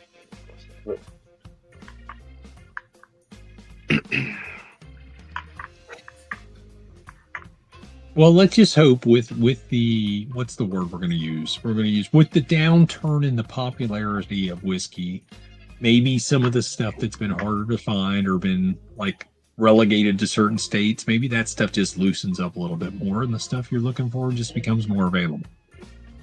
They're going to have to do something to move all the whiskey they've got backed up because there's a lot of it backed up in the system. In California, even though there's everything that's almost available, a lot of them are just super marked up. So at least around my area. So hopefully that does happen. Hold on. Zach says, who says we get stuff in Tennessee? Let me come hunting with you, please. Come on down, buddy. I got plenty of places to go. There's a whole list on my Discord if you come to my area. I said that. I don't go there very often, but I saw stuff in Tennessee. That's You true. should go hang out with somebody else who gets Stag Junior in Tennessee all the time. Yeah, that. Even though it's not Junior anymore. Be right back. I gotta turn the air conditioner on. Starting to sweat. It's Heating up in there. Air conditioner on? Okay, Enrique, you're in charge. It is Florida, so. So talking about Tennessee, what's the good distillers to go visit in Tennessee? NBC, National Barrel Company. Yeah. Bardstown. That's Kentucky. Yeah, right. I don't know what else is in Tennessee, honestly. Chattanooga. Jack Daniels. Jack Daniels, yeah. If you can find Jack Daniels Tennessee tasters around, you look for some of those ones in the stores. Maybe not a distillery, but Zach's got them all. Southern Collective. Oh, yeah, Nelson's Greenbrier. Yeah. Yep. That was pretty good. Okay. You absolutely 100%. If you go to Tennessee, you have to go to Jack Daniels. You just have to. You have to go to Lynchburg and see Jack Daniels. That's the place in Tennessee. There's also Tennessee Distilling Company. Nobody remembers them. Don't go to Dickel. What else? Chattanooga. I like Chattanooga, but there's no real tour or anything. The only distillery you can visit with Chattanooga is the Experimental Distillery, which is essentially just a storefront. It's cool. It's a cool old storefront. It's right in downtown Chattanooga, and you can still see, like, they have like a glass wall where you can actually look back into where stuff is being distilled, and you can get really close to the still. You'll still be behind glass, but it's pretty cool. I do like that the Experimental Distillery is different from the main distillery. You can't visit the main distillery at Chattanooga, unfortunately. Because I would. But I do go to the Experimental Distillery every year. Usually midsummer when they release stuff.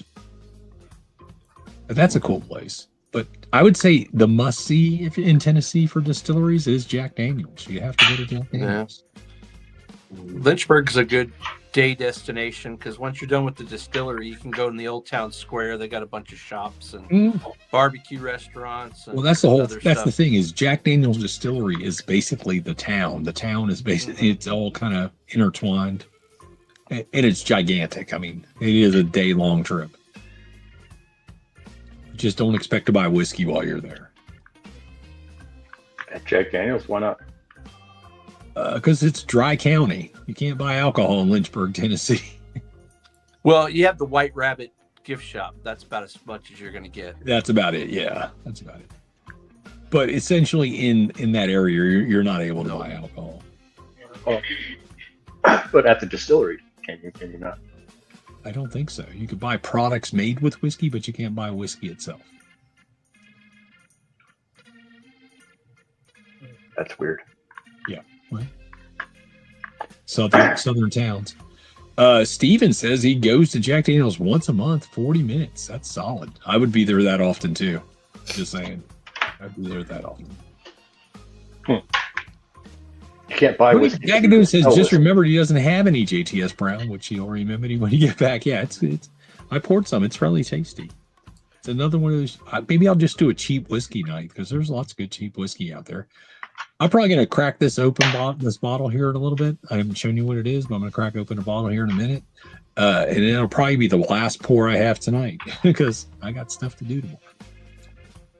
But then, just after the meetup, I'll start resuming 3-hour streams. How about that? We'll get back to it soon.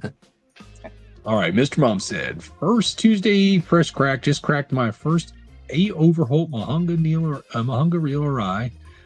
Letting it breathe for a few minutes, 95 proof. I like that whiskey. It's a weird old bookstore smelling and musty and wet cardboard in all the best ways. I don't know what it is about that whiskey. I really like it. It's a little bizarre, but I do like that one. I remember liking it as well. Souvenir bottles that contain whiskey. That's the way you do it. That's what you're doing. Find a way to get around it. Now, is the Monongahela Rye easily accessed? I could maybe drink that. I'm looking on the floor to see if it became floor whiskey. Let's see where it's at. It's behind me. Nope. I have no idea where that bottle is. Oh, I think I do. All right. Let me finish what I got here. This Is it put aside? A72. I'm just guessing. A72. No. We're actually we're B33. Mm-hmm. See if I remember correctly. Is that it?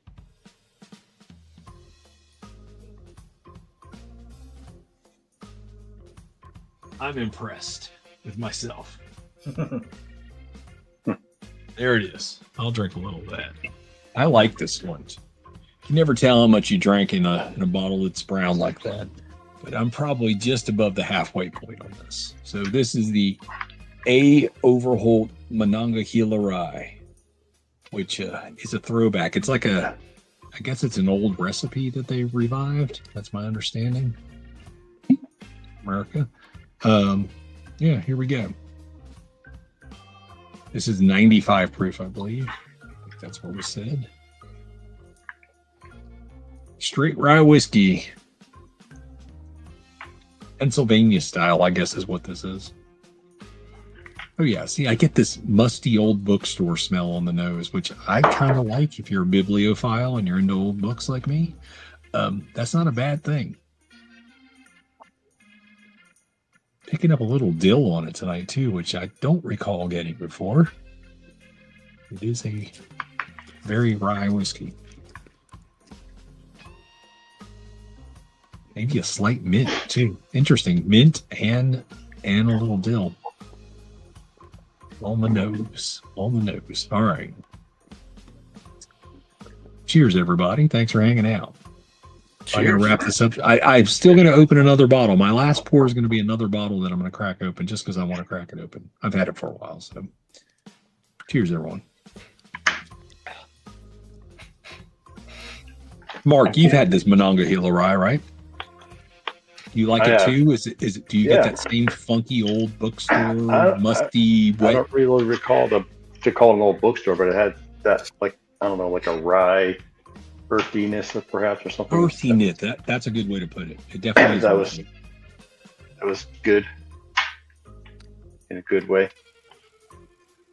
Yeah, I didn't drink a whole bunch of it. I don't know, maybe. Here's what I like about it is it's different enough to be unique in its own experience.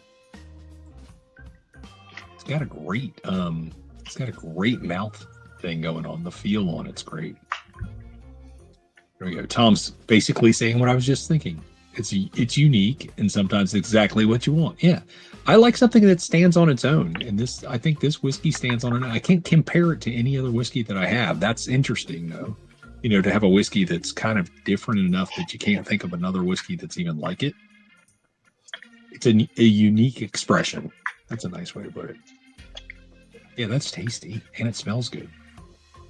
So I do get a little of I mean this in the best ways. I get a little like wet cardboard on the nose. I know that sounds like it's an off-putting note, but it's not. It's not because whatever else is going on with this. Like I just got a little cherry fruitiness on this thing.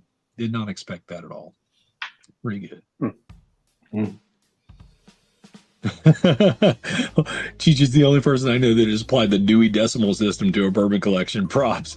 It's not quite Dewey Decimal, but it's close. It is close. I can find my whiskey. Although I did move a bunch around, and I'm about to move a lot of it around because next week is when the next construction starts for more shelves. I was hoping I wouldn't need more shelves when I built these shelves, but now apparently I was wrong. I'm going to need more. Do you have room to build more? Yeah, I got the sides. Oh, on either side of me. Then I can do about 4 feet on each side here. Actually, I can go down this entire wall to my right, which is like another 9 feet. Oh, wow. Which would be as big as this. So, but I'm not quite doubling my storage when I build the 2 side shelves. I'm going to be just under double. It's going to be close. It's going to be close to double my capacity right now, which is a lot. What chair is that? This is the new chair, Zach. Have you not seen the new chair? Hold on, anyway. Jack needs to see the new chair. It's still orange. Hold on. Let's do this. You see that, Zach? Look at that thing. Yeah. He's got that Cadillac chair. That shit's holstered. That's what that is. I can tell you this. I'm tired of sitting in it. Whatever that means. It's more comfortable than the old chair, mostly because it's not on the floor. The old chair was only like 6 inches off the ground because it came from an old opium den. That's what it seems like. I'm not sure if that's true, but it seems like whoever was sitting in it before never had any intentions of getting up out of it. And that was the problem for me. After like a 3-hour live stream, I'd go to stand up and have a hard time reaching vertical. Plus, that old chair had seen better days. It was not in great condition. It was not in great condition. Too bad that is genuine Corinthian leather. You're not wrong. Just like what was that? A Chrysler LeBaron. I believe that's what you're getting at, William Hall. Correct me if I'm wrong. Too bad you couldn't. Zach, not everybody gets to see the hub channel, buddy. Just keep that stuff to yourself, man. The hubs, just for the people. Cadillac. Oh yeah, Cadillac had genuine Corinthian leather. Sorry, I don't know why I was thinking Chrysler LeBaron did. What was that guy that did that? Damn, I can't remember his name. No, it was Cordoba. Cordoba, that was Fantasy Island. Fantasy Island guy, right? What was that guy's name? I can only remember Hervé Villachez. He sang the song, wasn't it? Wasn't it? It was a song for the Cordoba, the Chrysler Cordoba. There we go. Ricardo Montalban. That's it. Ricardo Montalban. Fantastic. That guy. Oh, wasn't he in Wrath of Khan? Wasn't it the same guy? Yeah. Star Trek Wrath of Khan. Ricardo Montalban, right? Zach, it lifts and separates. It's hydraulic. You need hydraulics for that. Ricardo Montalban. We're really dating ourselves here. Enrique's like, who the hell are they talking about? Enrique, back in the day, there used to be just like 4 television channels. Smiles, everyone. Smiles. Very limited on what you could watch. Okay. There was a time when television was actually worth watching. And that's when Love Boat and Magnum PI existed. Those are the only 2 shows worth watching from. Yes. You know about it. You know. Oh yeah. the plane. Rest in peace, Hervé Villachez. I guess Ricardo Montalban as well. But he lived a good, full, long life. All right, I'm gonna crack open a bottle because I want to crack this open. I'm gonna pour some myself of it, and then that'll probably be the end of the stream ish, something like that. Mr. Mom remembers black and white TV in 1963. Here's the crazy thing: can you name of TV shows that started in black and white but eventually became color? And I'm gonna go ahead and I'm gonna name one, but I know a bunch. Gilligan's Island started as a black and white TV show and eventually was a color TV show. I think I Dream of Jeannie was another one. Bewitched. Don't name them all. Black and white Bewitched, is there not? Was there ever a colorized Dick Van Dyke show? Did Dick Van Dyke ever make it into color? I Love Lucy was another one. That's right. I Love Lucy, yeah. Yep, there's a bunch. Yeah. And you only had back to go when to channel surfing took 30 seconds to spin the dial. Yeah. I remember before remote controls at my parents' house, I was the remote control. That's what it was. My dad would tell me to go turn the channel. My 3 sons, yep. Turn the knob. Oh, I don't remember Gunsmoke. I guess Gunsmoke was black and white and then color. Price is Right. Bonanza. With the game shows. Was Leave It to Beaver ever in color? Wasn't Bonanza originally black and white for a brief time and then it went to color? Yeah, I don't think it was long though. It was pretty short-lived as black and white. Technicolor. The Munsters. Yeah. The Brady Bunch. Was the Brady Bunch black and white, or was that color no. always color? I think that one was always color. The Fugitive. There you go. That show used to creep me out when I was a kid. I didn't want anything to do with people on the lam. William Hall's got a point there. All those soap operas. Yeah, I don't count those as actual television. Dark Shadows. That's a good one. I totally forgot about that one too. Good stuff. The Brady Bunch was always color, but didn't they have some weird change up in the middle of the Brady Bunch? Maybe I'm just thinking about that. There was a different. There was so many different. Didn't they switch somebody out? They either switched out Alice. Was it Alice they switched out? I think towards the end of the run they started switching people out. Of course, that ruined it. Well, then they had the cousin in the show. Yeah. Yes. Happy Days always in color. Happy Days was always in color. Color in the 70s. Yeah. So we're looking for stuff that was probably like mid 60s is really when the changeover was, which was crazy because I remember when we got a color TV when I was a kid, and it was well after color TV programming had come out. Like we were still watching stuff that was being broadcast in color. We were still watching on a black and white TV. Oh yeah, for sure. Yeah, we were certainly doing that. The old console, the Magnavox. The Magnavox that had like a TV, an 8-track, a turntable. I think there was even some lighting effects in it, but it was like the console was like 12 feet long and about 780 pounds or so. It was definitely not on legs. Beverly Hillbillies was definitely black and white in color. That's a good one. Yeah, crazy. Or any of there's like Petticoat Junction and Green Acres and all those things where they probably weren't on long enough to be black and white. Green Acres might have been black and white in color. Petticoat Junction was always in color. All right, I'm cracking open a new bottle. This is the Carpe Diem bottle from our good friends at Copper and Cask. If you know, you know. If you don't know, you should know. But this is a MGP distillate that's aged in Florida. And apparently, that's a good thing because the ones I've had that are MGP that are aged in Florida tend to be pretty damn tasty whiskey. I'm using a knife. I'm not even looking at what I'm doing. They should just screaming, no blood. They should just age all their whiskey in Florida because the other stuff does not compare to the Florida aged ones. Okay, so you feel the same way I do about it. I think the Florida aged stuff they do is the best stuff they do. Yep. All right, let's seize the day together. Carpe Diem. Here we go. So what's the story with Copper and Cask? I've never had it. They source MGP distillate and they age it in Florida. They age it in other places too, but it's the stuff that's aged in Florida. Okay. So this is 7-year MGP at cask strength, single barrel, 64.3. So we're looking at a 128.6 proof. You should do a little single barrel project. Should do a little side by side with the 787. Cheers, Ben. I'm trying not to drink that much yet. I got a meetup this weekend. I'm supposed to be drinking the whole time. So are they distilling with St. Augustine or another local? No. This is all MGP. So this is distilled in Indiana, and then immediately it's barreled and sent to Florida to age. So that's what.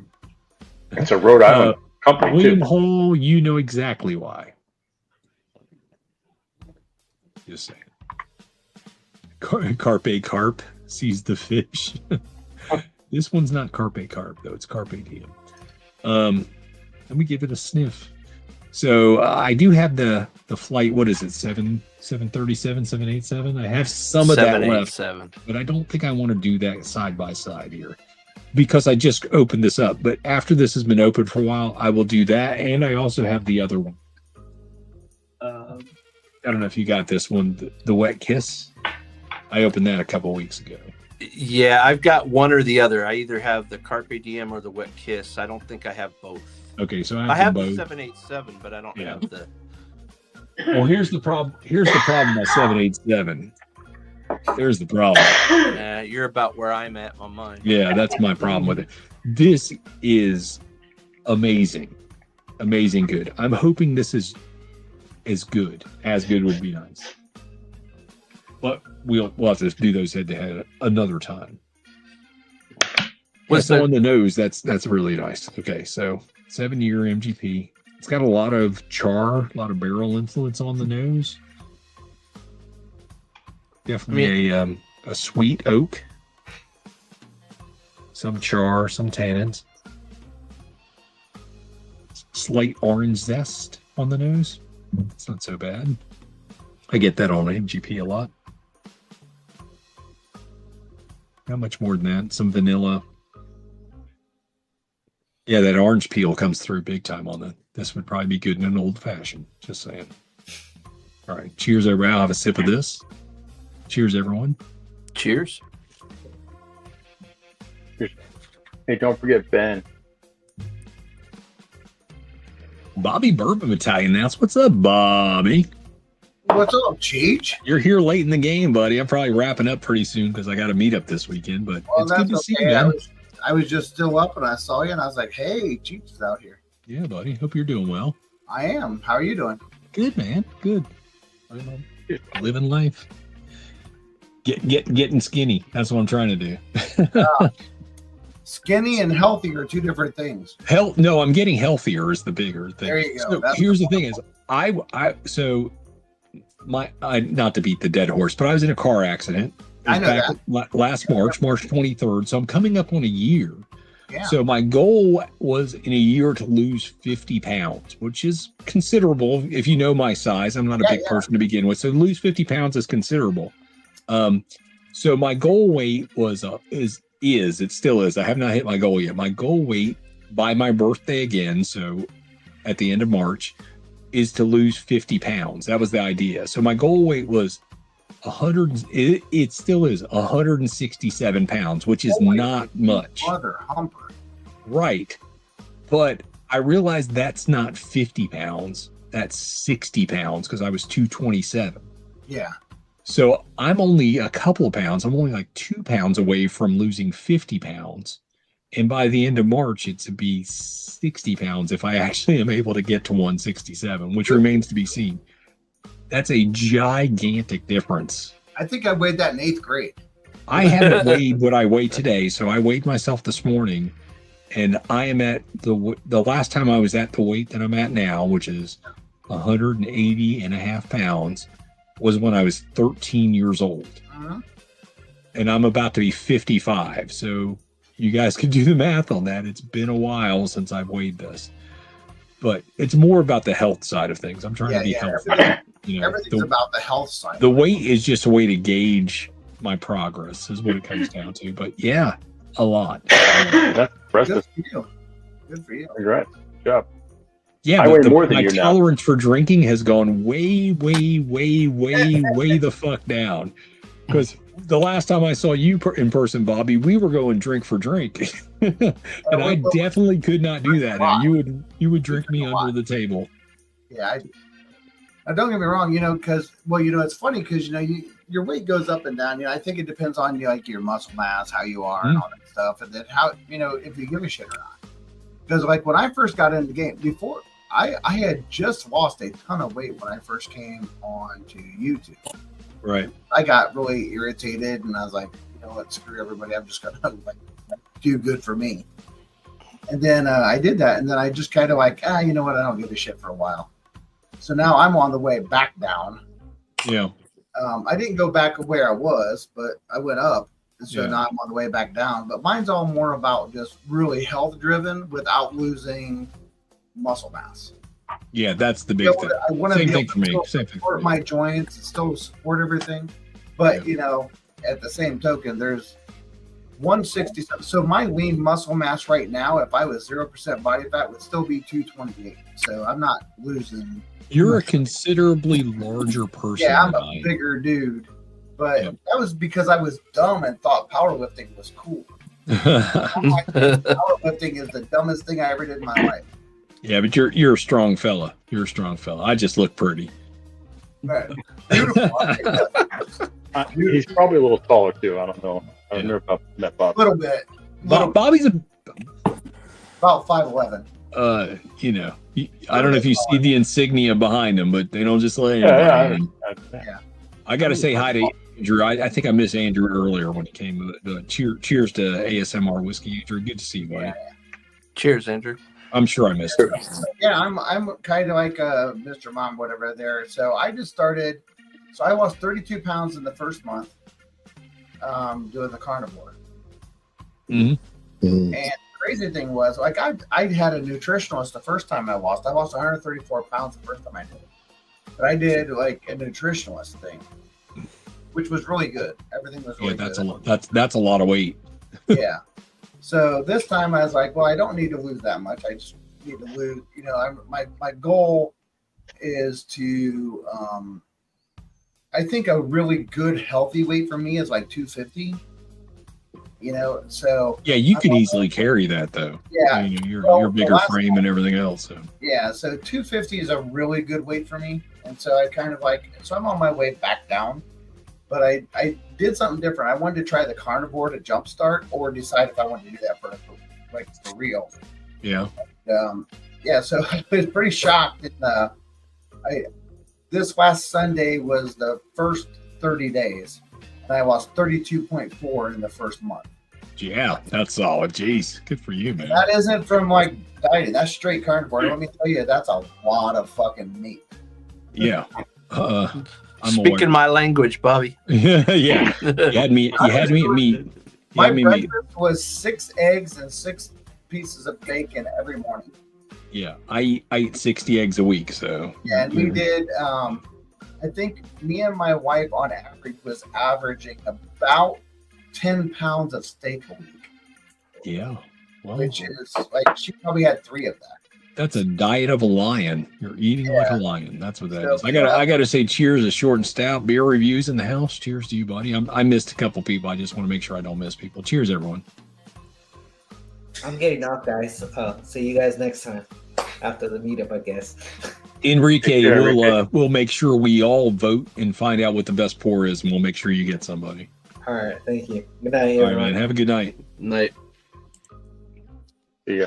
Good night, brother. Bobby, we need to get you to come to Florida, man. For when? Well, you missed it this time. My meetup is this weekend. So. Oh, this past weekend? No, this coming weekend, like in 3 days. Oh yeah, well, I won't be there. That's all right. We'll get you next time. Florida in March. Well, hey, if you're in town, Klein's in town right now. Actually, he leaves tomorrow. I was trying to get with Mike because he's been in town. He's right down the road for like a week. He was literally within an hour. But where you at now? St. Augustine area. St. Augustine. Yeah. Not in St. Augustine, but I'm close to St. Augustine. Yeah, you're out in the brush. I'm out in the swamp. It's more of the swamp than brush, but yeah, for sure. I knew you were off the beaten path. I am definitely off the beaten path, but that's all right. That's where I want to be. We don't know where we're going, but we know we're going to.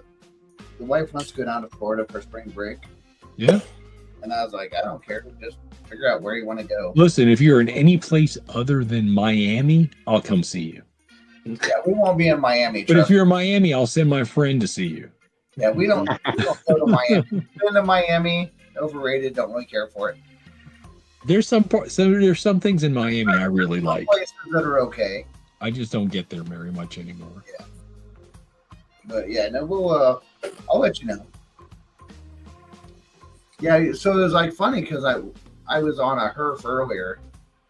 And then I was like, man, I'm not done. Is there anybody out there still on? I was like, I'm gonna go check YouTube. And I was like, oh, Cheech is on. It's Tuesday night, bro. Tuesday's the new Friday. Except for last Tuesday. Last Tuesday, I was moving a Rubbermaid bin that had like 60 pounds worth of like cookware in it. And I tried to lift it up over my head. And when I did, I tweaked my shoulder. Last Tuesday, I did not stream because I was asleep because of the muscle relaxer I took. Yeah. Yeah, that's what happens when you get down to like in the 160s. Yeah, I do not have quite the leverage I used to have. That's a big deal. The only thing you lift over your head now is like a curtain rod. Yep. Listen, I consider myself to be fairly strong, but yeah, I notice a big difference just because of the amount of mass that I used to have to push into things is so much diminished. It's not great. That's something really cool to get if you haven't got really affordable and super smart to have. There's a scales you can get that's called Renpho, and it's RENPHO. It's very affordable, but what it does is it gives all of your measurements. It doesn't just give your weight; it gives your BMI, it gives your muscle mass, your lean muscle mass, and it is an app on your phone that it just translates to your phone, and you can check all your measurements up and down. You can check everything and keep your categories of it and all that stuff. And it's really good on helping you to understand when you're losing weight. Am I losing water? And what is my muscle mass retention? Retention of muscle mass is very important. Yeah, you got to make sure that you're not, because a lot of times if you're really being protein deficient, you end up losing weight, but the weight you're losing is your muscle. Yeah. So I make sure I eat 1 gram of protein per pound of body weight. Gotcha. And that's a good way to keep your muscle mass. Yeah, you're pretty safe there. Yeah. I've actually gained muscle during this whole time, and the only exercise I'm really doing is I'm walking a lot, and I'm doing yoga and basic yoga at that. And that really helps. That first time I lost that weight, I did everything on. I did like a diet, but I also was really, really on sustained walking. Yeah, walking makes a difference. I walked 5 miles yesterday. Yeah. Just a few times a week, I try to get a few miles in. Just make sure that when you're doing everything you're going to walk, just walk it all at once. Don't break it up. Breaking it up is the worst thing you can do. Yeah. Last Tuesday, I was in the process of doing stuff for my meetup this weekend. And so I alluded to it earlier that there was 2 different vendors that like canceled on me. They both canceled on me last Tuesday. And I was out in my storage warehouse moving stuff around, including the bin that weighed too much, and I lifted overhead. I was kind of in a pissed off mood. So when I was lifting it up, I was kind of like doing a little bit of it, throwing it around. And of course, it bit me and made things worse. So I'm trying to remain calm. Yes. In the face of stress. Then. Yeah, just trying to find my calmness. That's right. But yeah, because if not, I hurt myself apparently. All right, guys, I'm out of here. You guys have a good night. All right, Ed, have a good night, man. Yeah. We're probably wrapping up here in about 7 minutes anyway. Yep. All right. I'm gonna save you this last bit of the Jack Daniels. You can try some of that. Okay, cool. All right, guys. Have Cheers, a good one. Ed, have a good night. Ed. Doc, text me See you tomorrow. guys. Cheers. I think that's always like I think that's always like the craziest thing. Like when you get to this time of night, right? If you happen to be up and you're trying to find someone that's on, it's harder to find, which is surprising because like where in the hell is the West Coast? Well, like what are they doing? I know. Here I am on the East Coast. I hold down the late night like nobody's business. I hold down the late night. Yeah, it's the craziest. I'll be like sitting here and I'm like, okay, it's like midnight, which is 9 o'clock on the West Coast. Yeah. Like, where the hell is everybody? Yeah. Well, that's that's kind of how the encores. So I used to do the Whiskey Encore just on Saturday nights when I would come home from gigs, and that's when I started doing it. And then I started doing Saturday nights and Tuesday nights after the Bourbon Junkies, just because when the Bourbon Junkies were going on, they used to go on from 9 to 12. When they'd wrap at 12, it was only 9 o'clock on the West Coast, and there was literally nothing else on. So I'm like, I'll take that slot. I'll go on and give the West Coast people something to watch. And then for the next year, I did Saturdays and Tuesdays, and then I just switched to Tuesdays after a while because Saturdays I was just too busy. But I thought about bringing Saturdays back. Well, it was always an interesting thing because you could, for me, if I was ever looking late night, I was like, oh, let me go see if Cheech is on. Yeah, which is crazy because like you wouldn't find anybody on the West Coast. And I'm like.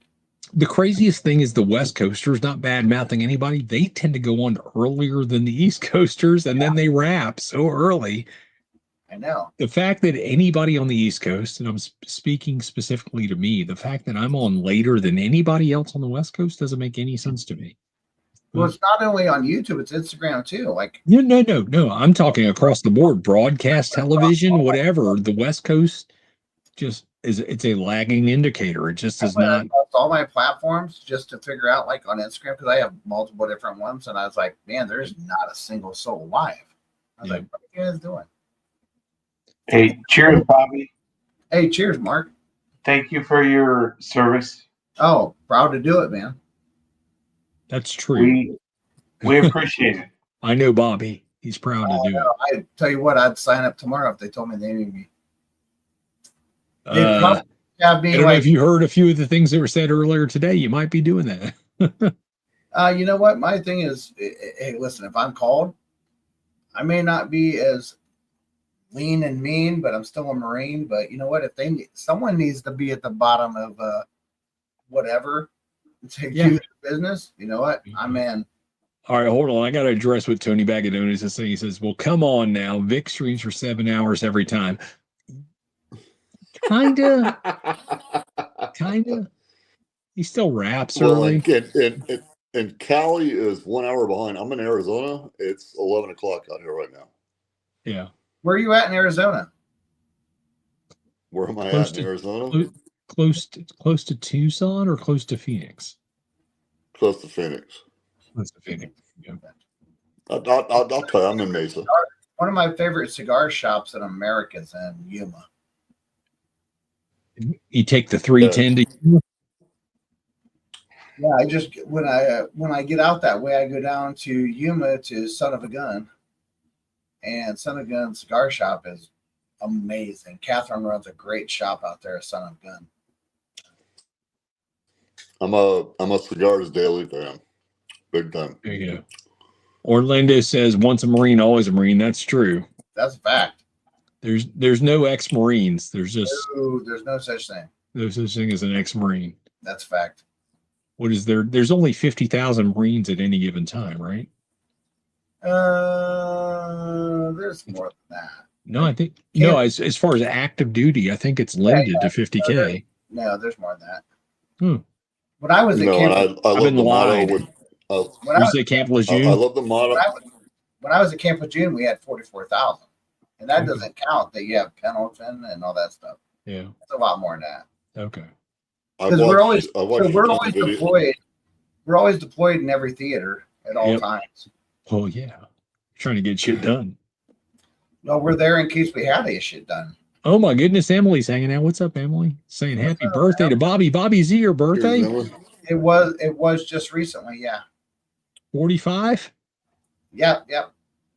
45. Happy birthday, buddy. And we're gonna say 45 because that sounds better. But thanks, Em. Yeah.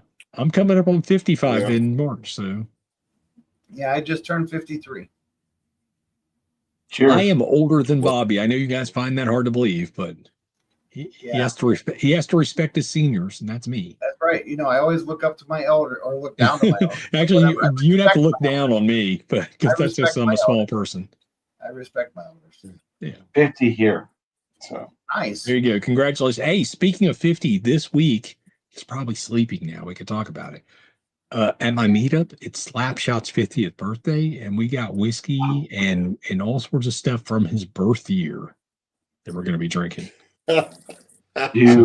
Cool stuff for sure. Mr. Mom is older than dirt in March. When in March, Mr. Mom? When in March? Mine's March 24th. March 24th. I will be 55 years old this year, and nobody believes it. Dude, I'll tell you, I mean, the thing is, you and Emily have the same birthday? Oh, I didn't know that. That's awesome. Yeah. We always give each other crap every year on the same Every day. year? Yeah. Emily, don't ever let up. Make sure you're giving Bobby all the crap. Yeah, it's always like happy birthday. I'm like, happy birthday. Get back and forth every year. Yeah. So I was born January. There are living Marines, there are dead Marines, there are active Marines, there are retired Marines, but there are no former Marines. That is a true story. Hoorah. Yep. Hoorah. And you said it right. That's even more impressive. Thanks, buddy. You know what? I've been around. So you know the funny story about hoorah being the Marine Corps motto? How that came to be? I don't, but you're going to let us know. Yeah, so hoorah was kind of like an off shift to the noise of a particular weapon that was shot. And when it took off, it was like hoo-ha. And it came out like that, and they just called hoorah, and they just ended up being a Marine Corps noise that they made that was based off of a weapon and it just stuck. Well, that seems appropriate. Yeah. It seems appropriate for real. Hey, cheers to the Marines. Let's yeah. Can't cheers without drinking, though. Never leave a man left behind. No man left behind. You want to know a really interesting thing that, like, Tony Arwolf wants to know what the weapon was. Bobby, do you know what the weapon was? I'd have to look it up again. I don't remember exactly what it was, but it was in World War II. Sounds like a grenade launcher or something would make it. I can't remember. I know it was in World War II. It was one of the ones that was shot from the ground. I don't think it was a mortar, but it could have been. It could have been a mortar, but whatever. An RPG of some sort. It was something that came off the ground, and it was in World War II, and hoorah came off of that, and it just kind of got modified from the noise to that thing. Yeah, and then it just sticks because it becomes part of the vernacular. Yeah. Yeah, because the Army does like hoo-ha, and the Marine Corps does hoorah. What does the Air Force do? There you go. Sorry, I like to make the Air Force jokes because my brother David was in the Air Force. Right around the base on a little blue bus. I don't know, something like that. Something like that. Something like that. No, I had a really good time on all the bases. They were all different, but. All right, I forgot about it. Says, I just finished working at home and I need a suggestion for a nightcap pour. Something Port Charlotte. Oh, Port. Whoa. Port Charlotte. I'm looking out for Donald Rance. I kind of know what Donald likes. Yeah. Mr. Mom, you're not wrong. That is totally something different. That is totally something different. Do you have the Lefroy Elements? That's what I would do. Oh, Lefroy. I don't know if Donald's got that or not. The Lefroy Elements. It was last year's, and that was nectar. I went through bottles of that. Hold on. Tony back in it says something Canadian. I can't say it. I was going to make a tariff joke, but I don't have one. Just saying I don't have a tariff joke is the joke. That's the joke. Mike Franklin turned 54 last week. Congratulations, Mike. We're finally the same age until the end of March, and then I'll be older again. Dude, I can't wait for 55. 55. I can't wait either. 55 is a good year for me, man. Well, I can finally move into one of those retirement communities. Well, 55, I get to pull it's 55 and up community right at the front of the. I get to pull my pension as a lump sum at 55. Oh, wow. From my previous job of a long time ago. Yeah, that's crazy. Yeah. So, Z-Man. Tony Arwolf is only 39 years old. I don't remember that. I do. I remember 39 was great. You know, I think how old was the year that my last child born in 39? When I was 39, probably. I hadn't even had a kid at that age yet. Yeah, well, that was my last of 4.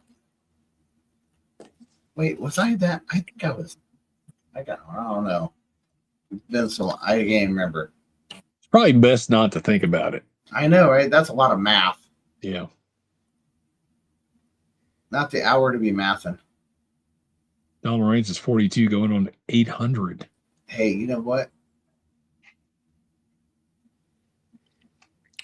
Don't ever be sorry for that, man. Yeah, I never joined the military either. I've had family members in the military, tons of friends in the military. You don't have to be sorry about that. Yeah, I don't ever think they're other than that. It's like, you know, I've had people tell me, it's like, oh, you know, I'd say, listen, you know, you were doing what you need to be doing. Being a pilot's a pretty good gig and a tough job for sure.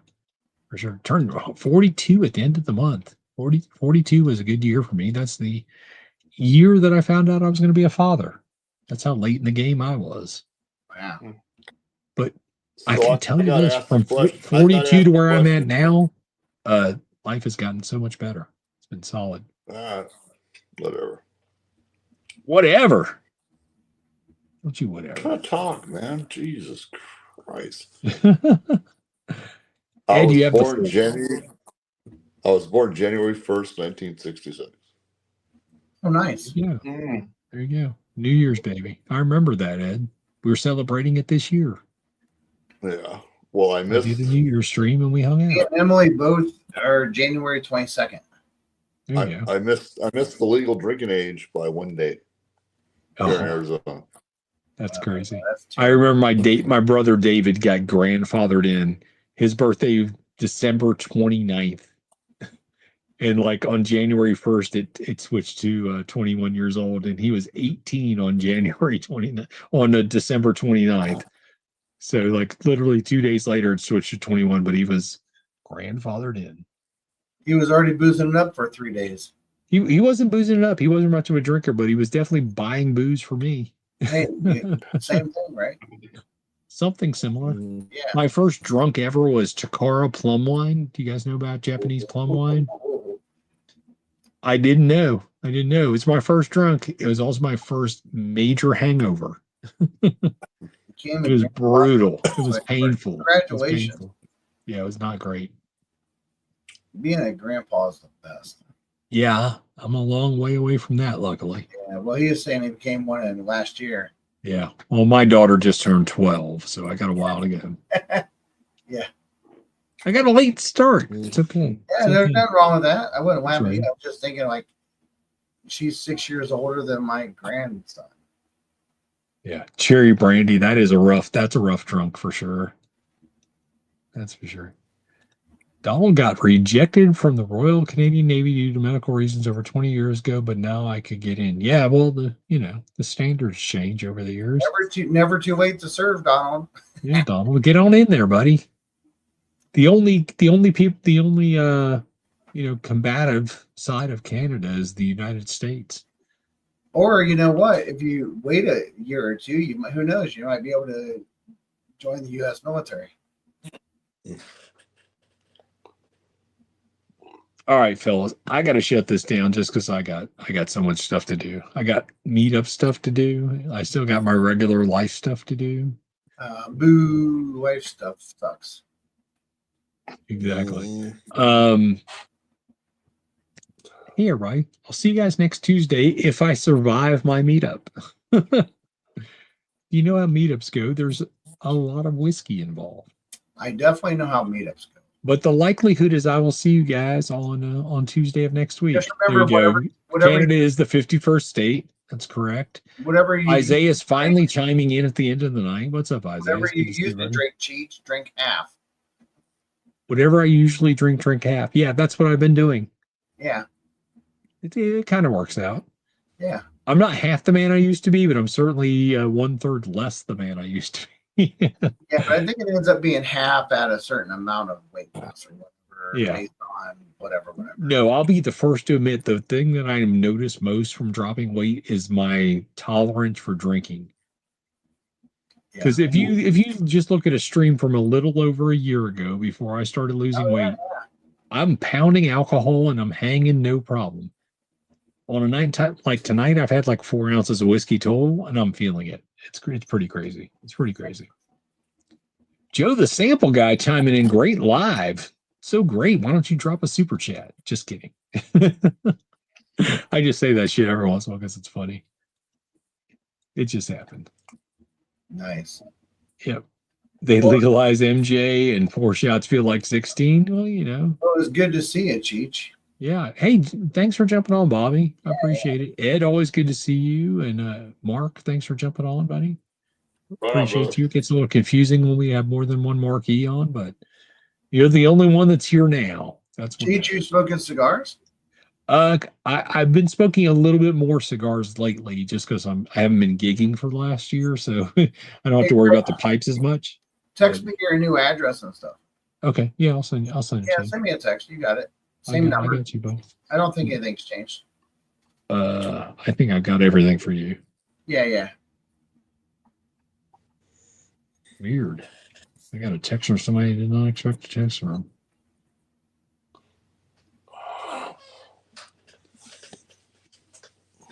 Sorry, I'm doing some housekeeping here. I probably should just sign off and do that first, but